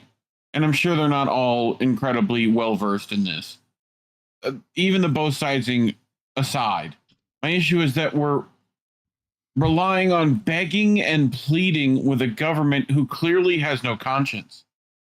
Like I'm tired of the begging with this. Speaking of begging, hey, we do this for you. We are user funded, and yes, I'm going to let you get back to it in a second, but I'm putting up the slides so that people see who has actually contributed and supported independent media, and we deeply appreciate that. Please join them. Cash that app /$ Indie News Network. Patreon.com/Indie News Network. And you can see Stephen Rice became a new Patreon. Thank you so much. Woohoo! PayPal.me/Indie News Network. And that's how we ended up getting that Ko-fi from Sean, comes from PayPal. And we're on Rumble. If you're live on Rumble, say so, because we don't believe you. Fake views. Are you fake views? All right. So, yeah. So you're frustrated with the doctors both sidesing. Let's get back to that. Yeah, I mean, not necessarily even that. Like, that's just not understanding where solutions will come from. And like, I get it. They're trying, well, if we're going to have a ceasefire, both people got to put, this is what our issue with ceasefire was about. Because it turns into this of like, well, we can't let these people defend themselves from an obvious genocidal, like, religious state. Anyway, like, that aside, I get frustrated at like us having to constantly beg our governments to do the moral thing. It's infuriating and exhausting. Yeah. But in every way, shape, and form. And to act like they're going to listen to us suddenly when they've not done that in the last 8 decades. Especially 9 months. So, what's going to make them start now? Right. All right. And that's the thing that frustrates me. But again, these are doctors that have survived. They went over there. They put their time and money and ass on the line, literally. Yep. And we've read accounts from them and their compatriots. It's pretty fucking bad there. Like, there are doctors who have had to amputate their own children without anesthesia. It is hell on earth, to put it lightly. So, yeah. And we're pretty pleasing with cherries on top. Now, we talked about how Israel was taking out journalists. We also got an article. I brought a quick one from Indie Media Award honoree Kyle Anzalone of the Libertarian Institute and Anti-War. All right. Also, conflicts of interest. Sign up for them if you're not on YouTube. The IDF bombs a tent of journalists. Wow, where have we seen that before? The IDF dropped a bomb on a tent sheltering journalists covering the situation at the Al-Aqsa Martyrs Hospital. On Monday, journalist Haidar Ibrahim al-Musdar and several others experienced serious injuries when an Israeli munition hit a tent near the hospital in central Gaza. Yusuf al-Hindi, a rescue worker, told Middle East Eye, quote, "All the contents in the tent are journalistic equipment." They don't want any evidence of whatever's about to happen is basically what's happening. According to the Gaza Media Ministry, Massadar is the 163rd journalist killed over the past 9 months, a rate of over 4 reporters per week. The mass killing of journalists has left a shroud over the situation in Gaza and has allowed Tel Aviv to hide many of its war crimes in the Strip, which is exactly why they're murdering the journalists. Massadar is one of over 50 people killed across Gaza on Monday alone, At least 39,000 Palestinians have been killed in the Israeli onslaught over the past 9 months. According to the doctors we just spoke to, they think it's over 90,000. A doctor at the Al-Aqsa Hospital said it was the second time an Israeli has recently struck a tent near the facility. Khalil al-Dakran told Middle East Eye, quote, "This shows the continuation of the genocide and the massacres in the Gaza Strip. That's very dangerous because hospitals provide health services while citizens are being targeted." Tel Aviv, of course, has often bombed civilian facilities in Gaza, claiming that members of Hamas are present. Israeli officials have authorized their forces to kill scores of civilians if they're targeting a member of an armed Palestinian group. I think it's an average of, you're allowed up to 10 civilian deaths per Hamas member, I believe was the number that we saw last. I do believe that was correct. Wow. Which I'm sure is an understated number. Mm-hmm. You know? Not only, you know, is it happening here? You know, it's funny enough happening in Germany. Never heard of anything weird happening in Germany before, but it's our story begins literally people being arrested over book covers and now wearing shirts with watermelons on them or little red triangles or you know. So this chapter of the story begins. Now, if you remember back in April, we covered that the Palestine conference was raided by, I believe it was 2,500 German police officers. A tiny little conference, more than one per person that attended, to try to bust this up. Ali Abunimah posts this on Twitter the other day and says the Electronic Intifada's Ali Abunimah is being threatened by German authorities with prison and fines for giving this talk about why Germany is participating in Israel's genocide in Gaza. He's doing it anyway. He says, and here's CJ Hopkins, CJ, of course, his own Indie Media Award honoree, as if things weren't totalitarian enough in New Normal Germany, where he lives. Now the authorities are threatening to imprison activists for just speaking. This has nothing to do with which side of whatever you're on. It is a crackdown on dissent. Any type of dissent. Wake up and fight back. Again, Ali saying, I just received a 15-page notice from the German government threatening me with fines and prison if I proceed with an online talk at Palestina Congress today. I do not take orders from a regime that is participating in genocide and fully intend to go ahead with my talk, which he did remotely. Again, Dan Cohen. He's got books.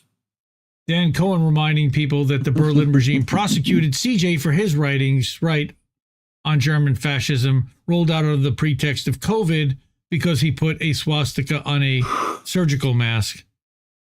Okay. But Ali also wrote an article, and I brought it here. Germany is threatening me with prison for this talk on Palestine. And he says authorities in Berlin are threatening me with prison for giving a speech via Zoom to an audience in Germany on that country's role in Israel's ongoing Holocaust against the Palestinian people in Gaza, to whom he is actually related. So it's kind of personal for him. I gave the talk anyway to thousands of people viewing it online, and you can watch it in the video above. It was part of the Palestine Conference in Exile held on 25th and 26th of July. About 2 hours before my scheduled talk on the 26th, I received via a lawyer in Germany, a 15-page notice from government authorities in Berlin informing me that I am prohibited from participating in the conference by any means, including online. The penalties include fines and up to 1 year in prison. Okay. As I spoke from the United States, Germany can claim no jurisdiction over me, but I've been given to understand that German authorities may still open a criminal case against me for violating the order. So be it.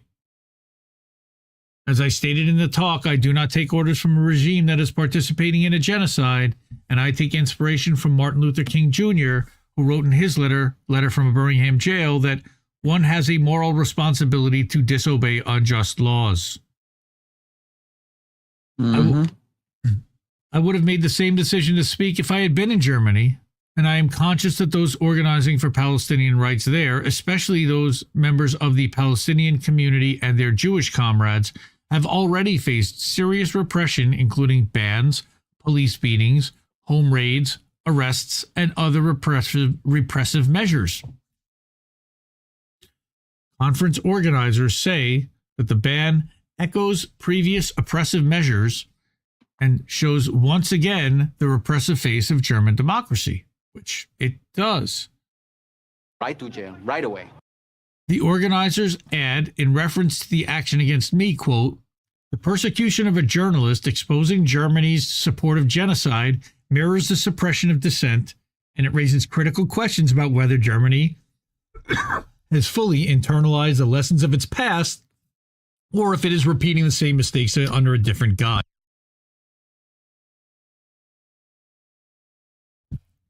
In April, German authorities violently raided and shut down a Palestine conference in Berlin, banning speakers including Greek politician Yanis Varoufakis, Dr. Hassan Abu Sidah, God bless you, historian Salman Abu Sidah, and Ali Abunimah himself. We covered that back then.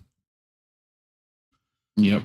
The only person who managed to speak before that conference was violently shut down was journalist Heb Jamal. She participated in this conference too. Hassan Abu Sidah, the surgeon who treated victims in Gaza during the first month and a half of Israel's genocide, was detained at the airport as he entered Germany to speak at the April conference, slapped with a ban on political activities, also threatened with fines and prison, and deported to the UK. Turned around and put on another plane home. In Germany, the country... Imagine in Germany, if you would, anyone doing anything like this to a speaker from Israel. Mm-hmm. The outrage that would occur. Like, just the hypocrisy is crazy. Yep. In Germany, but anyway, the country whose leaders cry never again, bearing witness to genocide is now a crime. So, therefore, it was in response to that state violence and censorship that organizers held this conference completely online. Panels with other speakers will be published on the conference website in the coming days. He says, my 20-minute talk, Germany is guilty of genocide. Well, what do you mean? My 20-minute talk covers Germany's role in the ongoing Israeli genocide in Gaza and Germany's historical complicity with Zionism, a racist, fascistic, and colonial ideology. I now talk about how Chancellor Olaf Scholz and Foreign Minister Annalena Baerbock have spread fabricated Israeli atrocity propaganda that justifies and incites genocide, and I called for both German leaders to be brought to justice. I try to answer the question of why Germany, which purports to be a modern democracy, would arm and support Israel as it exterminates Palestinians in the Gaza Strip. I explained that the German alliance with Zionism predates World War II and has roots in the anti-Semitic ideas of Protestants in the 19th century. It continued through the Nazi Holocaust and remains intact to this present day, into present day. All right, he's talking about Lord Balfour and the Zionist Conference of 1898 and the Balfour Declaration and the plan all along to establish a Zionist state aligned with more Christian Zionists than Jewish Zionists, which Christian Zionists outnumber Jewish Zionists. Again, see Reef and Collins' segment on that on INN News recently. Yep. Okay. I explained that, in fact, indeed, far from being the modern democracy it proclaims itself to be, Many of the institutions of West Germany and later reunified Germany were founded by former members of the Hitler regime. Former Nazis occupied many senior positions in the government of West Germany. Who? Kurt Kiesinger, who was West German chancellor in the 60s, had joined the Nazi Party before in 1933, the year Hitler came to power. He had, as journalist Beat Klarsfeld explained, been a high officer of Nazi propaganda during the war. Modern Germany's intelligence service, known by its initials BND, was founded by Reinhard Gehlen, who was a senior Nazi spy chief under Hitler and a later close collaborator of the CIA. I believe that was Operation Paperclip. Modern Germany's intelligence, right, we said that, as well, and well into the 1970s, the top ranks of West Germany's Justice Ministry teamed with former members of Hitler's Nazi Party. And I'm sure he's got more receipts to that in his speech here. We will have the full link to his speech in the description, or this article, which will have it embedded. IOF uniforms brought to you by Hugo Boss. I mean, no. Aren't they designed by Hugo or by Calvin Klein? I don't remember which one. I don't remember, but if it's Hugo Boss, that's extra funny. Tin Rabbit Podcast. Go check them out and subscribe if you haven't yet. Actually, the factoid is that there are more Christian Zionists in America than there are Jews on the entire planet, which is crazy. Mouse SF, yes, we did see your comment, thank you, and your post earlier about Tim Dillon saying, who are these people? We're going to have to grab that for sure. Thanks for time-stamping that for us, make it easier. So if you do hear somebody say, who are these people, famous, timestamp it, let us know. We'll grab it and try to add that to our soundboard for sure. Thank you, Abby. Appreciate that. Upset as hell about the doctor stuff. Upset about Ali Abunimah trying to get banned and what Germany is doing. We're moving into heavily authoritarian, fascistic times, and we've been moving that way for years. But we need to support independent media more than ever, folks, because we're the only ones telling it like it is out here. Because corporate media sure ain't telling you what's going on with this. They're not reading the letter that the doctors just wrote. I'm telling you that for sure. Okay, they're trying to bury this stuff. They're trying to hide it. They're trying to make it inconvenient and distasteful for people to even discuss. And we're not going to do it, and we're not going to turn away. And we're going to keep spitting. Really, self-inflicted, or, this is all, and again, look at what's happening with the Democratic Party right now, trying to install someone that was not elected by anyone to be this. And it's just, we live in a clown show, folks. That we do. It's unfortunate. It's very sad. You could scan that QR code that you see during the rest of the show. We got it hidden right now. I guess I can pop it up there. I don't even know if I have it on the screen. No, we don't. Oh, that's sloppy. All right. Well, here it is. There it is up there. So co-fi.com/Indie News Network to be able to support independent media. We just got Jesse a new computer and an audio mixer and can't wait to hear what that's going to sound like.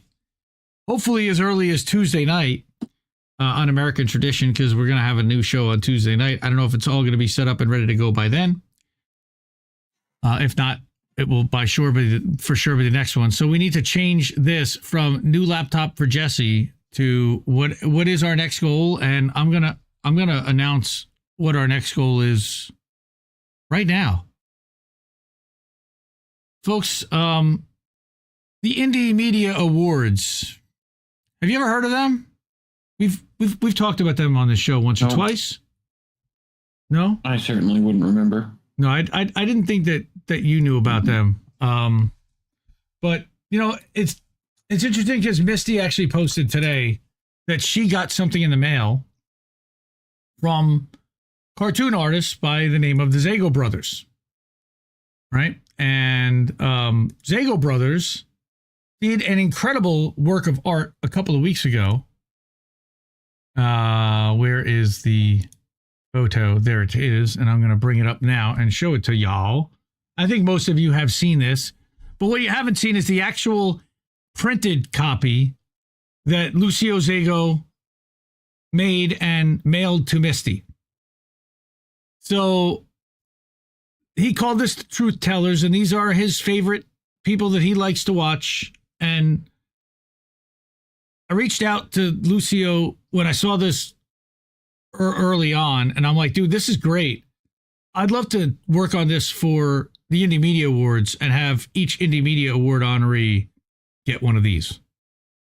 And he thought that was a great idea too, but and so we're working something out, and we're going to crowdfund, and not, you know, we're gonna ask our audience to contribute toward the Indie Media Awards this year. We're gonna have one made for every honoree. There's about 100, and I made a deal with Lucio to get these done. We're going to be able to put them in different groupings, and I think people are even going to be able to order prints with the people that they specifically want and the heads that they want on them. That's going to be really cool and really exciting. I'm grateful that Lucio did this and that he was willing to work with us to do that. And I think it'll be a really cool, fun honor for each of the people to get one of these with their photo. And we'll send them a nice blown up version, high resolution for themselves.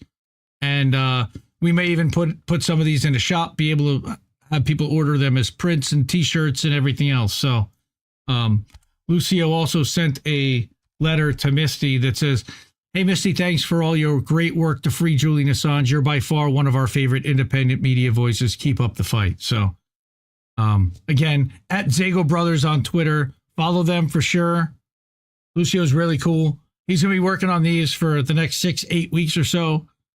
We will release them at some point in the future and can't wait to do that. But if you can contribute, that's where the Ko-fi money will be going towards for the next couple of months, will be towards supporting that effort and getting prints and the cartoon art and supporting Lucio's independent cartoon art to do this for all the independent media people in our space that are honored with an indie media award.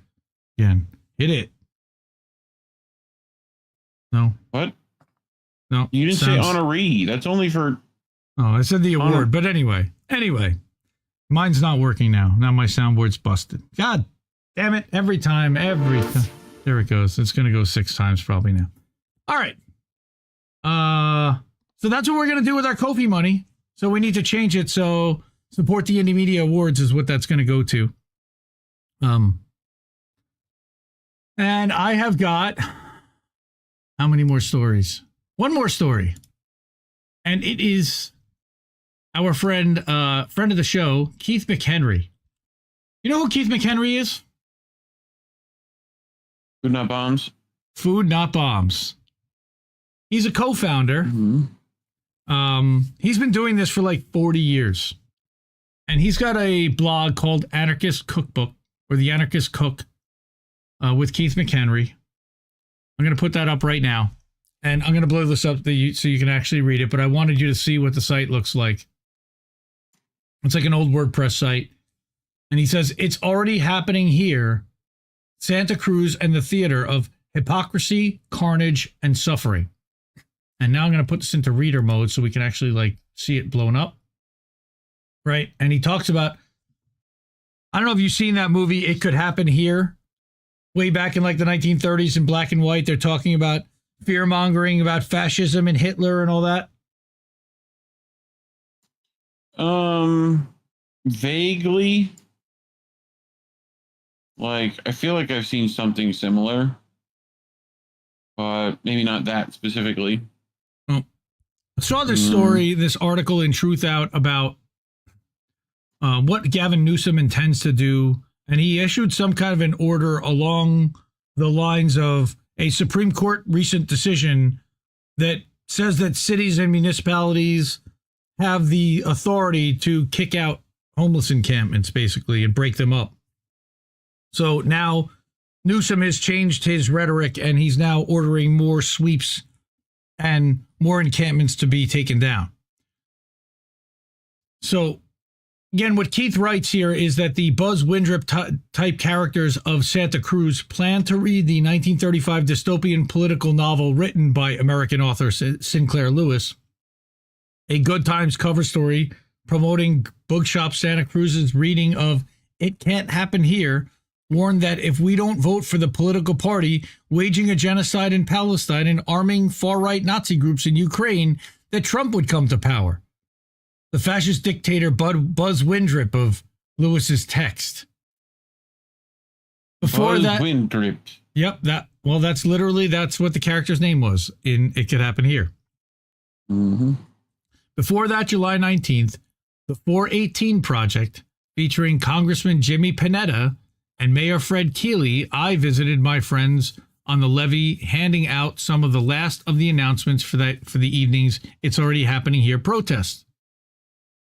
As I walked up to one group perching along the levee, I could hear two Santa Cruz police officers chatting with several tent occupants about providing pizza.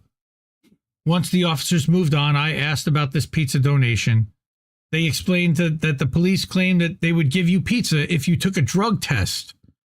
They weren't sure if that offer was still good if you tested positive. Let's test the guy who delivers it and see if it works out. Joe Schultz of India Joe's met me at the Trader Joe's parking lot, delivering iced tea for the 6 p.m. rally. Trader's Joe. India Joe's at the Trader Joe's parking lot, yes. All right. We set up the table with pastries, sandwiches, and cold drinks on the River Street sidewalk. The first of those from the levee joined us for a snack.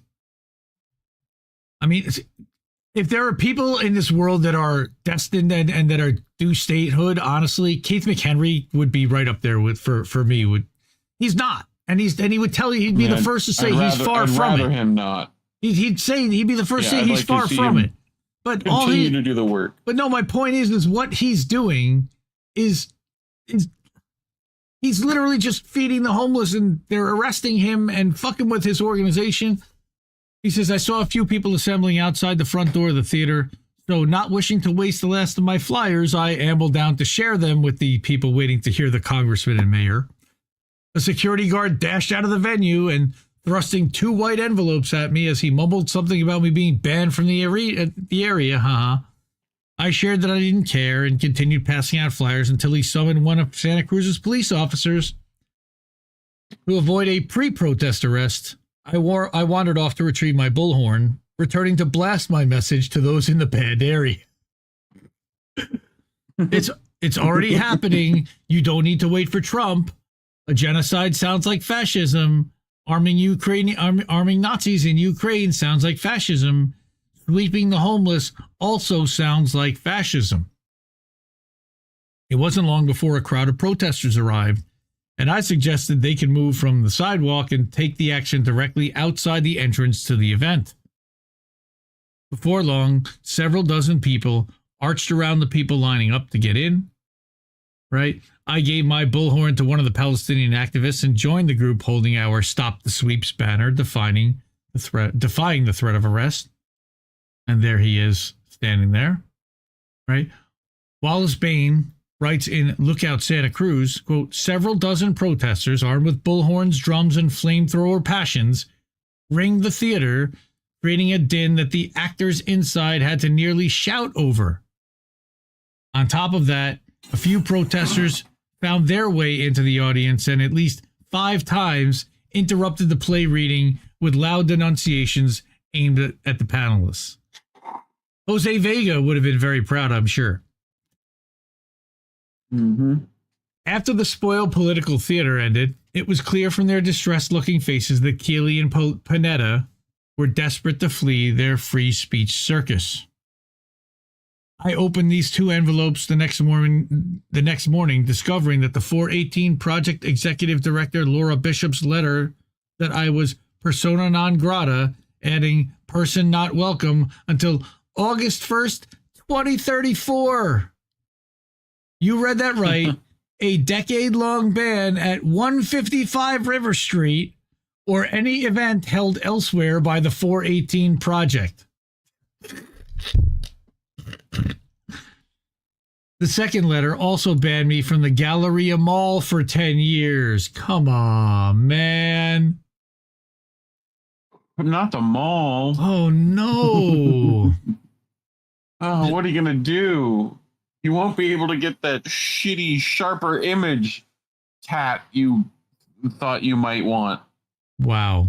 Like, Hot Topic's not even there, bro. It's not even worth it. Spencer Gifts? You know? Right.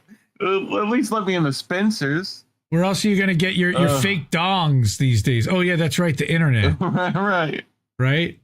Yeah.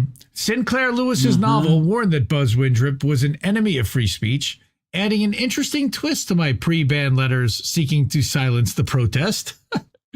This is not too much of a surprise. The event's host, Bookshop Santa Cruz, commemorated Banned Books Month, while owner Casey Coonerty Pratty's husband, Coonerty, yes, really Coonerty, Michael Pratty, directed the unit at Meta that silenced medical professionals who were critical of Trump's COVID policies, posts detailing the arming of far-right Azov Nazis, allegedly, by the Biden administration, not really, allegedly, but really, and the ugly truth of the genocide in Gaza.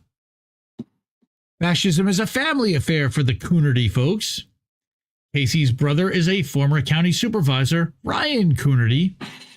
A 2012 Monterey Herald article titled Predictive Policing Gets Capital Boost reports that attorney Caleb Baskin and Councilman Ryan Coonerty, remember the last name, have taken Baskins? It might be Carol Baskin's father, husband, brother, someone related. Who knows? Carol Baskins. Councilman Ryan Coonerty have taken the experimental predictive policing program used by the Santa Cruz Police Department and created software that they hope to sell to law enforcement agencies around the nation. Fucking parasites. The duo, who founded the co-working business Next Space, say they've raised more than $1 million so far to fund their newest venture. You mean laundering operation? You mean bullshit? Yeah. The article continues, quote, the program has gained international media attention, because they said so, and the attention of law enforcement agencies nationwide, many asking how they can get the program, because they told the paper to tell them that's what was happening. Based on such requests, Zach Friend helped coordinate a meeting between Mueller and Baskin and Coonerty to discuss the idea of creating a business. Again, this was 2012. So Baskin, 36, and Coonerty, 38. The investors who've helped fund their venture include Plantronics CEO Ken Canapan, former eBay executive Rob Chestnut, and Coonerty's brother-in-law Michael Pratty, a vice president at Yahoo. There's that name again, Pratty. Predpol, predictive policing, is based on an analytics model developed by a group of researchers, including mathematician George Moeller of Santa Clara University and Jeff Brantingham at UCLA's Department of Anthropology. Again, this is from Keith McHenry, Food Not Bombs, an anarchist cook. In 2018, TheVerge.com had posted about Jeff Brantingham that he is as close as it gets to putting a face on the controversial practice of predictive policing. We talked about this last week with Whitney Webb and Palantir and Total Information Awareness and Meta and LifeLog and how this all connects with Peter Thiel and J.D. Vance and California. Over the past decade, the University of California, Los Angeles anthropology professor adapted his Pentagon-funded research in forecasting battlefield casualties in Iraq to predicting crime for American police departments, patenting his research, and founding a for-profit company called Predpol LLC. A June 2021 article, Stop LAPD Spying, sues LAPD to uncover communications with UCLA professor who founded Predpol, reports on opposition to this dystopian racist police state software started by Ryan Coonerty. So that's where it ties back, is that this Coonerty family and his brother-in-law.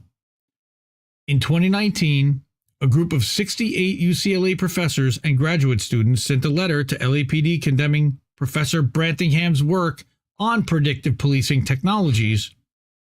And in June 2020, during pandemic and after George Floyd, over 1,400 academic mathematicians joined a public letter condemning mathematical research that contributes to racist to racist policing.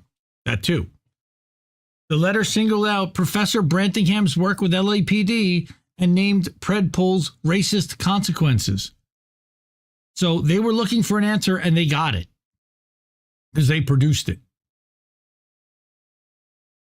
Posted on datasmart.hks.harvard.edu in 2013, Dr. George Moeller could not have foreseen the deluge that descended upon him at Santa Clara University shortly after local police adopted his groundbreaking algorithm in July 2011, and media reported that his new software was taking criminals off the streets. He says, it may seem a stretch, but the model of post-earthquake tremblors is very similar to that of criminal activity, he said. Criminals want to replicate their successes. They go back to similar locations. They repeat their crimes. It's almost identical to how aftershocks roll out after earthquakes, following predictable fault lines and timetables. So this is how he's, again, pre-crime is what he's talking about, predictive pre-crime. In 2010, Dr. Moeller took his seismology theory north to Santa Clara University, where he joined as assistant professor of mathematics and computer science, and married and started a family. And then, serendipity struck, he met Zach Friend, a public information officer and crime analyst with the Santa Clara Police. Friend was intrigued by the potential of predictive analytics, and soon he and Moeller were brainstorming how the latter's algorithm to track earthquake aftershocks could be adapted for police work.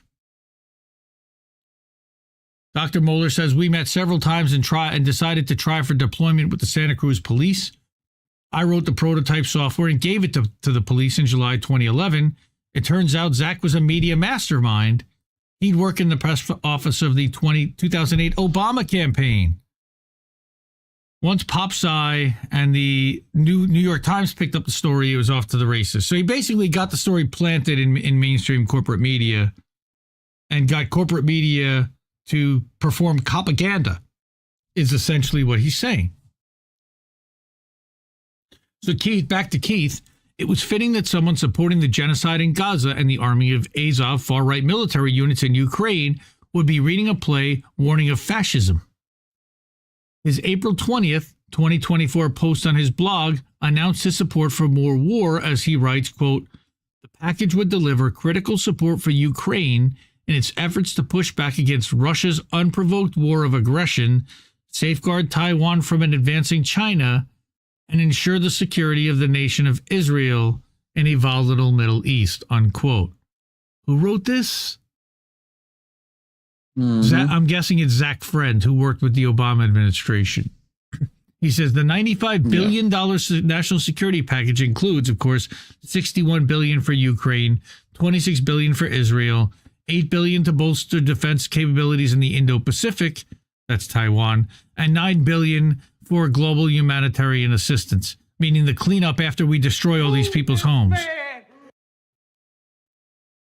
Meanwhile, the city of Santa Cruz is getting $4 million to clear the homeless from outside the homeless shelter. Yep. Keith sent me that earlier. Bookshop Santa Cruz is not shy about hosting war criminals. They invited a former CIA director to speak on the need to expand the war on terrorism on September 10, 2018 at Peace United Church. Expand the war on terrorism at Peace United Church. Anybody see the irony there? Several of us who protest Panetta's call for more war were banned from Bookshop Santa Cruz for life. But Casey changed her mind, realizing I was helping organize an event with Chris Hedges, and she'd already ordered copies of his books. Panetta has been a soldier of advancing the agenda of the empire for decades. When he was Clinton's chief of staff, the administration's sanctions and no-fly zone killed more than 560,000 children, according to a study by the Food and Agriculture Organization of the United Nations. A December 12, 2011 Voice of America propaganda report noted, quote, U.S. Defense Secretary Leon Panetta is on a surprise visit to Afghanistan, where he says 2011 will mark a turning point in the 10-year-old war, which then became a 20-year-old war. Panetta would denounce Biden's hasty evacuation 10 years later, after tens of thousands of Afghans have been killed. Gross.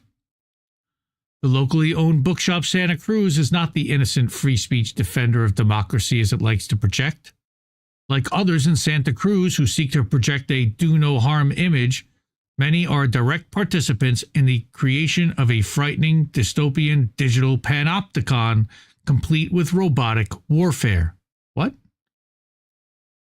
An officer... An officer of the anti-homeless hate group Take Back Santa Cruz is the husband of Google's general counsel, Halima Delane Prado. We received a snapshot of Manuel's emails between himself, city manager Martin Bernal, Mayor Donna Myers, and Republican city councilperson Renee Golder coordinating efforts to rid Santa Cruz of the homeless. In a December 18, 2020 email, Manuel thanks Martin for the week before's Zoom meeting, writing about striping Delaware, where many have been living in vehicles to sleep, stepping up enforcement of all parking rules, not just the 72-hour limit, and this update on why such folks, such as Keith McHenry, parked on McPherson, and Alicia Cool, parked on Delaware, have not been towed despite receiving so many tickets. Unquote. It's a relief to learn that their intelligence on my parking locations and ticket reality is so inept. Google is one of many companies advancing slaughter in Gaza with their Project Nimbus. This $1.2 billion joint contract between Google and Amazon signed in 2021 provides cloud computing infrastructure, AI, and other technology services to the Israeli government and its military. Isn't that nice? Yep. A staff person who attended the 2x2 meetings between city and county officials shared the Halima Delane Prado exchange with County Supervisor Ryan Coonerty and Mayor Donna Myers. Myers and Coonerty talked about busing the homeless to Camp Roberts California National Guard Base in Monterey and San Luis Obispo counties. Isn't that nice? Facebook, of course, is another local CIA-linked member of the national security state. We talked about that last week.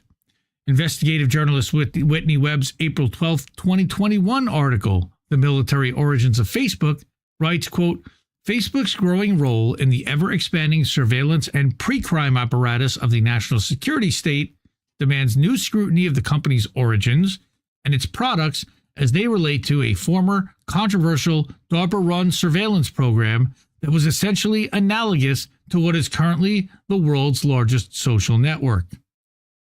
According to Meta's website, Ryan Coonerty's brother Michael Prodi is the head of privacy at Facebook.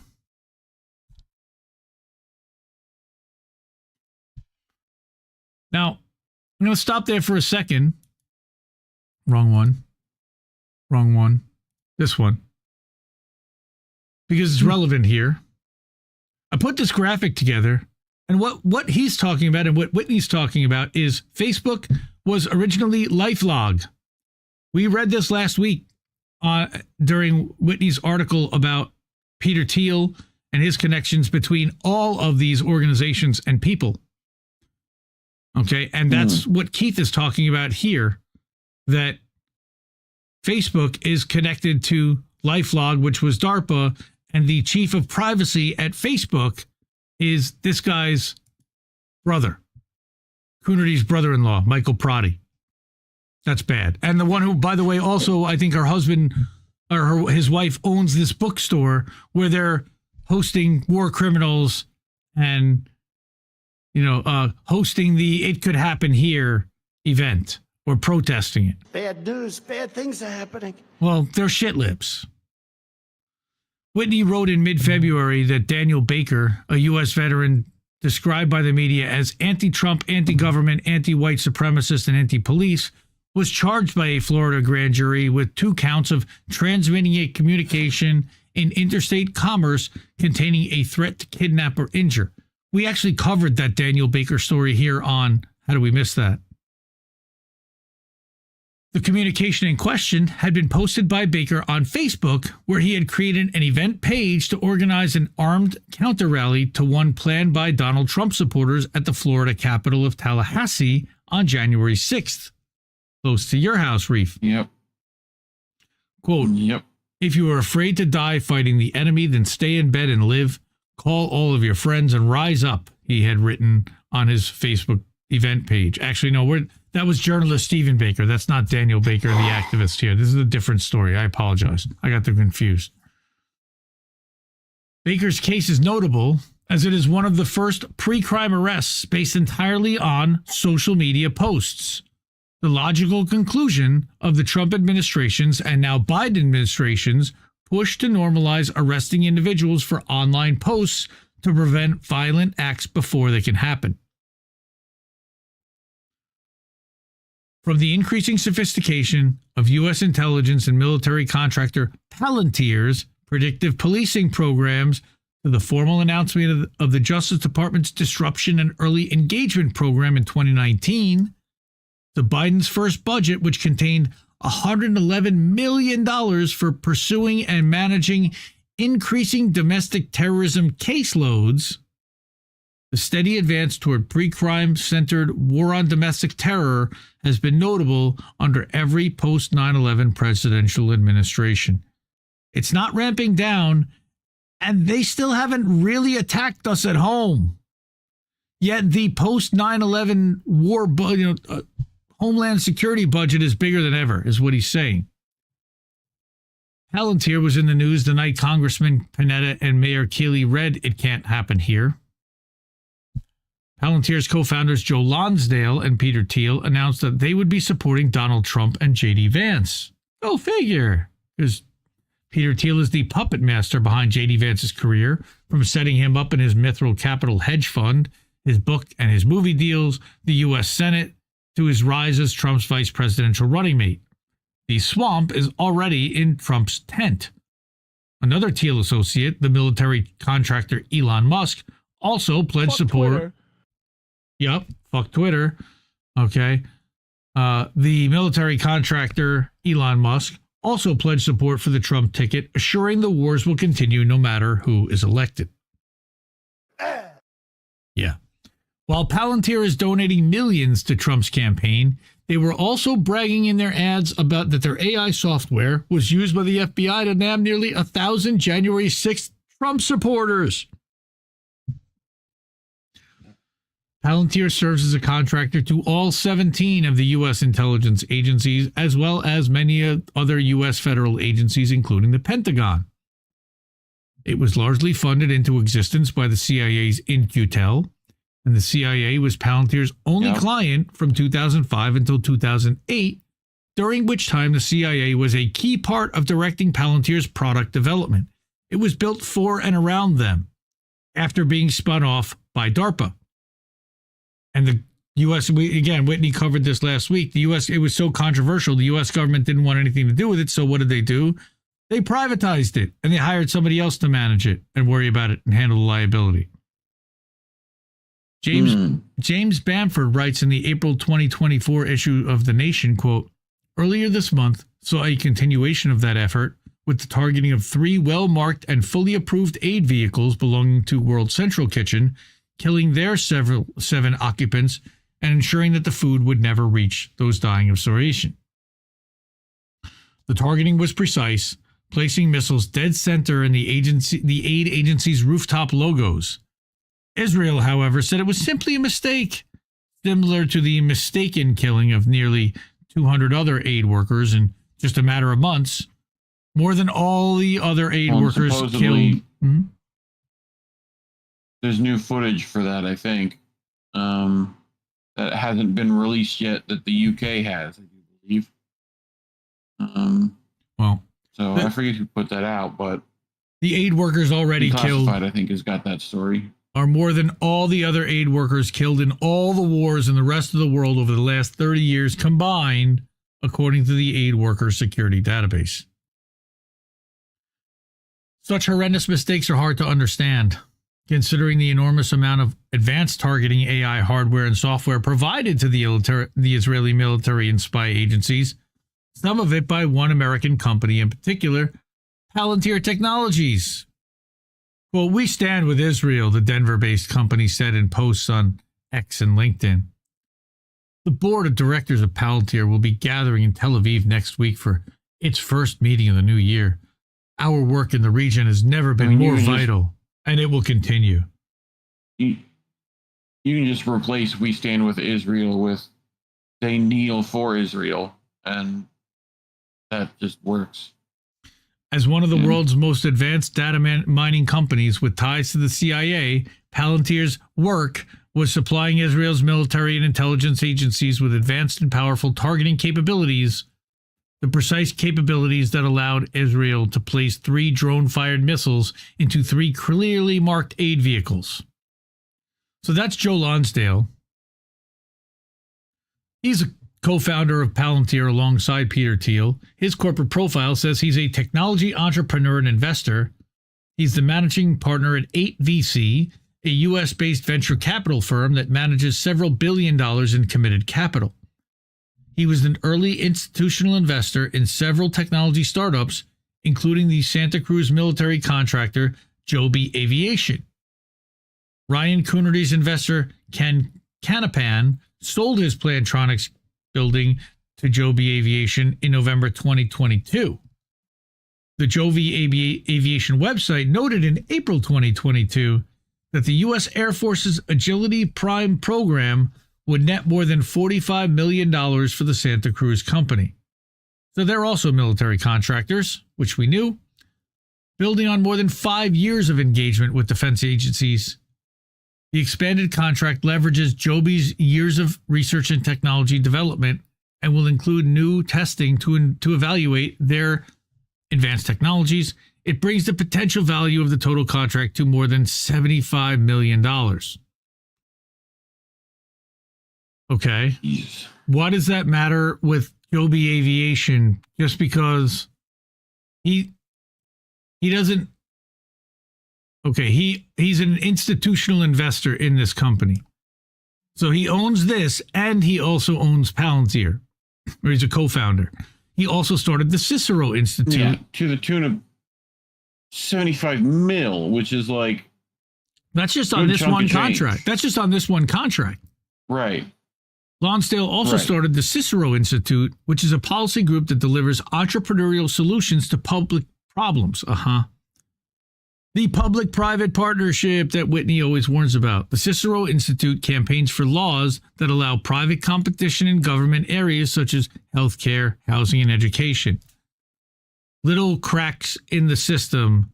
So what they'll do is they'll find some kind of a problem, exploit that, offer a private solution, which then commercializes it, and then fuck it up, by the way.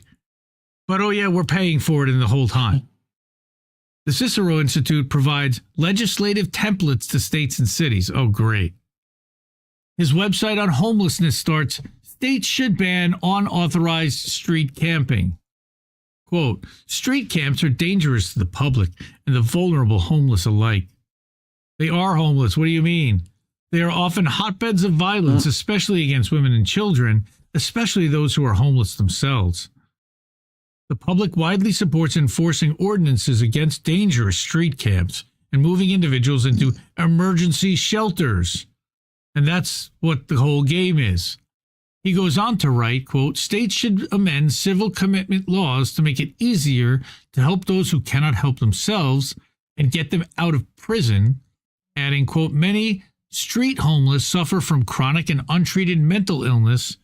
For those that are a public nuisance or a danger to themselves or others, there must be a third option besides prison and abandonment. So definitely destroying their encampment home is the way to do it, right?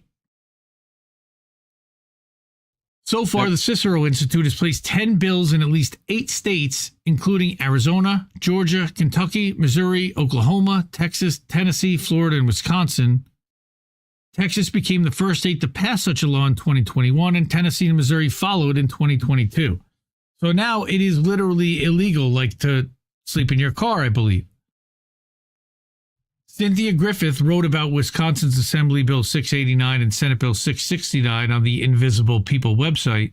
Quote, concentration camps and secret committees, out-of-state lobbyists, and flat-out lies, as unbelievable and terrifying as it sounds, this is the glimpse into what's happening behind closed doors in 2024 Wisconsin.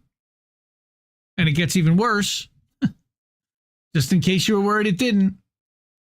Kentucky GOP's new bill decriminalizes use of deadly force against the unhoused. Yep. The Cicero Institute website notes that on March 20th, Florida Governor Ron DeSantis signed House Bill 1365, which will make Florida a leading state in the fight against the failed homelessness policies that have wreaked havoc on so many American citizens. And then we've got Joe Lonsdale. Again, he's co-founder of Palantir, and he's military contractor. It's been a momentous few weeks for the homeless policy in the United States, as you may know. This has been a keystone policy area for us since founding the Cicero Institute, and we've become the leading organizational voice for reform, as well as a resource for state leaders who want to take bold action. In Florida, we were proud to work with lawmakers on a legislative package that meets the needs of state and emphasizes the accountability model that we pioneered. Bullshit, accountability. Such garbage. Joe Lonsdale had another win on April 22nd. This one's a big one, with the U.S. Supreme Court ruling in Grants Pass v. Johnson, letting localities impose criminal penalties for acts like public camping and public sleeping without violating the Eighth Amendment, even if they lack sufficient available shelter space to accommodate their unhoused population. This is where it gets so bad. All right. Democratic mayors and governors pushed to have the meager protections of the Grants Pass case overturned. But yesterday's ruling by the Supreme Court provides state and local officials the definitive authority to implement and enforce policies to clear unsafe encampments from our streets, is what Gavin Newsom said in a statement. This decision removes the legal ambiguities that have tied to the hands of local officials for years and limited their ability to deliver on common sense measures to protect the safety and well-being of our communities. I'm going to let you ask the big question about money in this case. Go ahead. I mean, where's the money? Where's the money, Lebowski? How much have we given to homelessness, to fight homelessness in this country? Somebody's got it. No, a ton. We've thrown billions into it, but what have we got to show for it is nothing. I mean, have we tried just giving them homes? Have we tried? Maybe they should stop eating avocado toast, or maybe they should eat ramen noodles. Bootstraps. The bipartisan march to criminalize America's homeless doesn't need to wait for the election of Trump and Vance. It is happening now in Santa Cruz. The city of Watsonville began to clear out a homeless encampment along the Pajaro River levee on Monday, July 22nd. It's a process that's expected to last through August 2nd. The Santa Cruz police posted eviction notices on tents throughout the Paganip, telling those who fled the sweeps at Harvey West and Coral Streets that they had to remove their belongings by 9 a.m. on July 29th. That's like coming up this morning. Jessica York writes in her April 19, 2024 Sentinel article, quote, Santa Cruz received $4 million to address Harvey West and Coral Street homeless encampments. During the 2-year life of the Encampment Resolution Fund, granted via the State of Department... Bro, imagine what you can do with $4 million. To sweep out the encampments and clean the streets. That's what they're doing. Right, but that's just what that is. No, I know that. But like, imagine using that money for actually making them not homeless. Imagine. Santa Cruz would be expected to assist doing something like that. 55 people on the streets, but the city claims there are over 1,000, and that's based on what seemed an intentionally poor organized point in time count. And we talked about counting the homeless. I think between us, it was a private conversation. I know we talked about the count on this show once, where we read an article about someone who walked around the city and tried to count homeless people in order to determine how many there were, and it was really difficult, and it was not an exact science by any stretch. Right. You've got a June 4th email from CEO of Housing Matters, Phil Kramer, who thanked the mayor, city managers, and Housing for Health Director Robert Ratner for clearing the area around the homeless shelter of the homeless. The sidewalks are stained and reek of urine. Is it possible for city staff to do some sidewalk power washing? If you give us authorization, we might be able to do some of this cleaning work ourselves or hire it out. And they ended up hiring 20 employees. Right? So they're now paying people with that $4 million to clean the sidewalks. But they're also clearing out the people who live there. In a rush to remove the homeless got another boost when California Governor Gavin Newsom signed Executive Order N-124 on July 24th, directing state and local officials to start removing homeless encampments, stating that the recent Supreme Court ruling in Grants Pass v. Johnson now empowers cities to enforce bans on sleeping outside in public. So yes, it is already happening here, and it is likely to get even more repressive as the noose of biometric IDs and programmable digital currency and AI-driven world war and the internment of homeless Americans is implemented by these very same people who struggle to read It Can't Happen Here at the Bookshop Santa Cruz event. All right. This is the notice, by the way, that's posted to vacate on the tents. He posted that up there. Notice to vacate. The unaccompanied items are subject to removal and may be discarded or destroyed. They want to destroy people's stuff. It's like impossible to look when you set up an encampment like that. You can't just take it all down. They gave what they said is they gave them 10 days. They posted it on the 19th and said by the 29th, get your stuff out. Here, look, let me see the end there. Here, so they posted on the 19th, if they even posted it then at all. All right, for sponsored shelter navigation, there's a phone number. For related inquiries, there's a phone number. But man, I mean, I get that California has a homelessness problem and they need to do something about it. All right, and they have to figure it out. Anna Kasparian, I'll bet, would be very happy about this whole solution. Yep, she supported similar, did she not? Yes. Unlike an organization that's funded by Jeffrey Katzenberg, we are funded by our users and by the people watching now, and we love you for it. Please, if you can, and if you can't, enjoy the show, watch the show, but support independent media because we need it more than ever to challenge the corporate crap that's out there. You can do so by any of the links there or by going to ko-fi.com/Indie News Network as well and supporting your streamers and helping out for the Indie Media Awards, which is what we're going to be doing. We're going to change that from new laptop for Jesse. Yeah, it's so frustrating. They're not providing adequate shelter. All right, Steve Gee, there are over 27 vacant homes per each homeless person. That is correct. All right. There's so much. God. Wow. What else? How's everyone doing? We're just about ready. Abby says that civilian discourse tomorrow at 5 p.m. Central. Okay, in case you haven't been there, check out at Abby Do, Abby Don't. All right. I've got a few quick hits, and then we can get get to boats and everything else. I know I'm running behind, so let's do that quick.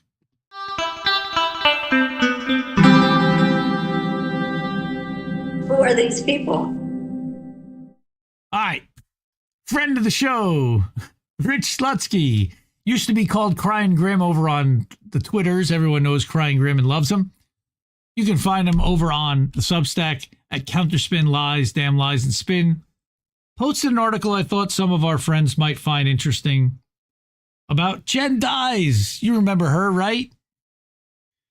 And his article reads Lies, Damn Lies, Unfortunately. and Jenn Dize's untimely retirement. And this is a quick one, so I'll read this quickly. This is going to be a very brief post, as I wanted a comment from Jenn, but was unable to acquire one after much emailing and waiting. Last year, we discussed Jenn and her blind hatred of Jimmy Dore in a piece titled Lies, Damn Lies in the Church of Bitching About Jimmy Dore, which I think we might have read here, in which we tore to shreds line by line, discussing baseless accusations of pay-to-play from Jenn. In that following year, Jenn at some point abruptly deleted the article and another we linked to in the article, one in which she chided Jimmy Dore for being too harsh on Cornel West, a political non-entity running for president.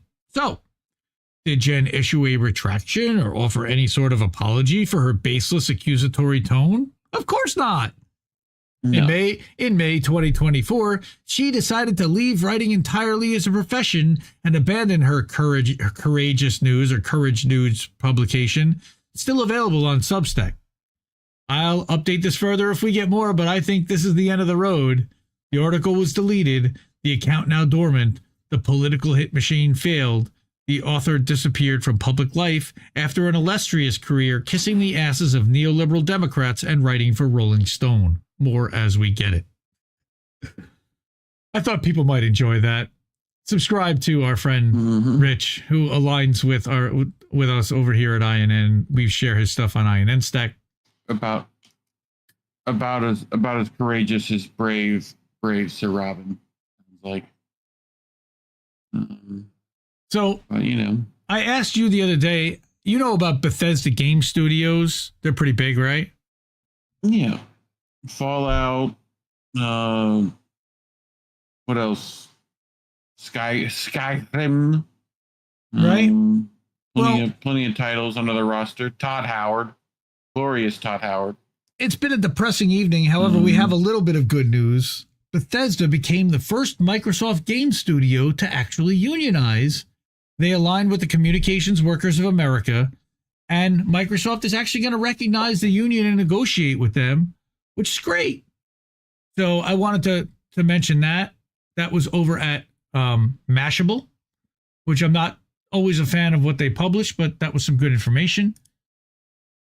I showed earlier the graphic that I made about Palantir, PROMIS, Facebook, LifeLog, DARPA, Total Information Awareness, and Peter Thiel's connection to all of this.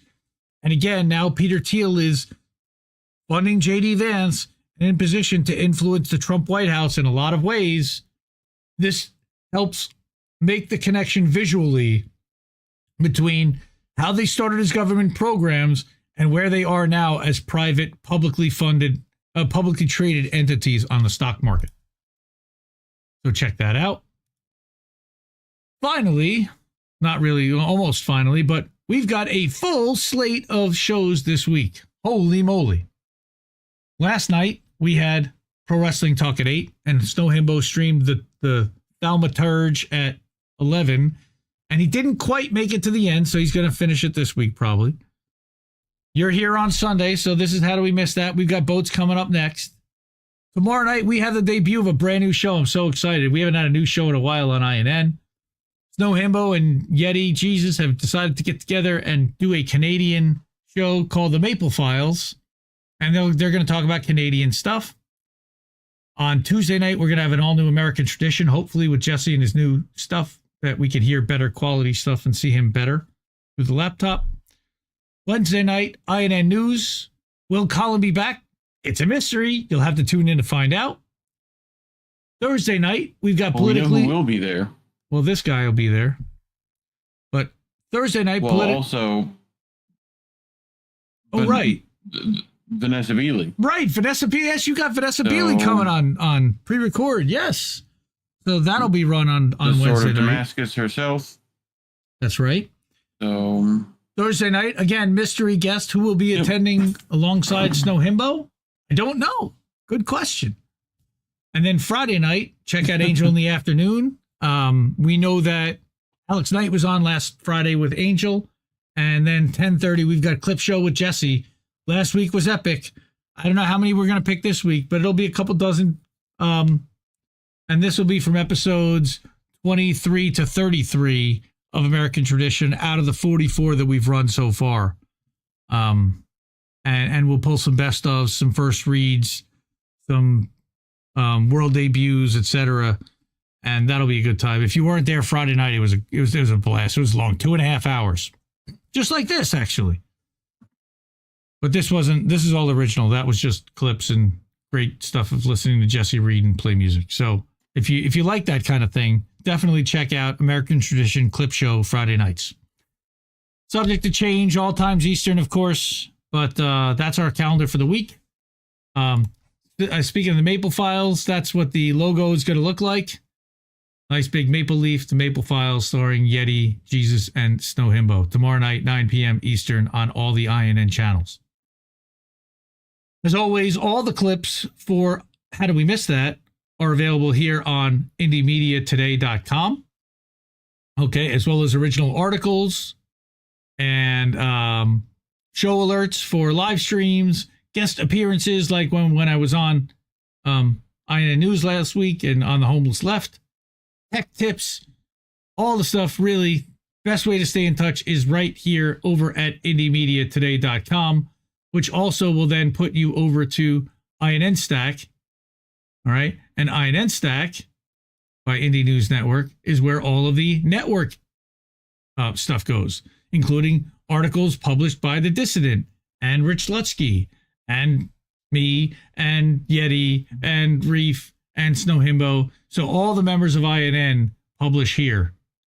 This is and our weekly update, of course, the weekly update, which would go out to indiemediatoday.com, but is originated and lives here at INN Stack because it's about INN. So, yeah, the last one was about the Indie Media Awards. Again, we're going to work with the artists Zago Brothers to have cartoon heads drawn of all of the Indie Media Award honorees. I provided them with the list, and we're going to ask our audience to help contribute to that and to support independent media and support independent art that will be given to independent media. So, again, really appreciate everyone hanging out tonight. We're going to do boats in a few minutes. Need to just kind of reset everything, and we will be back to do hilarious stuff.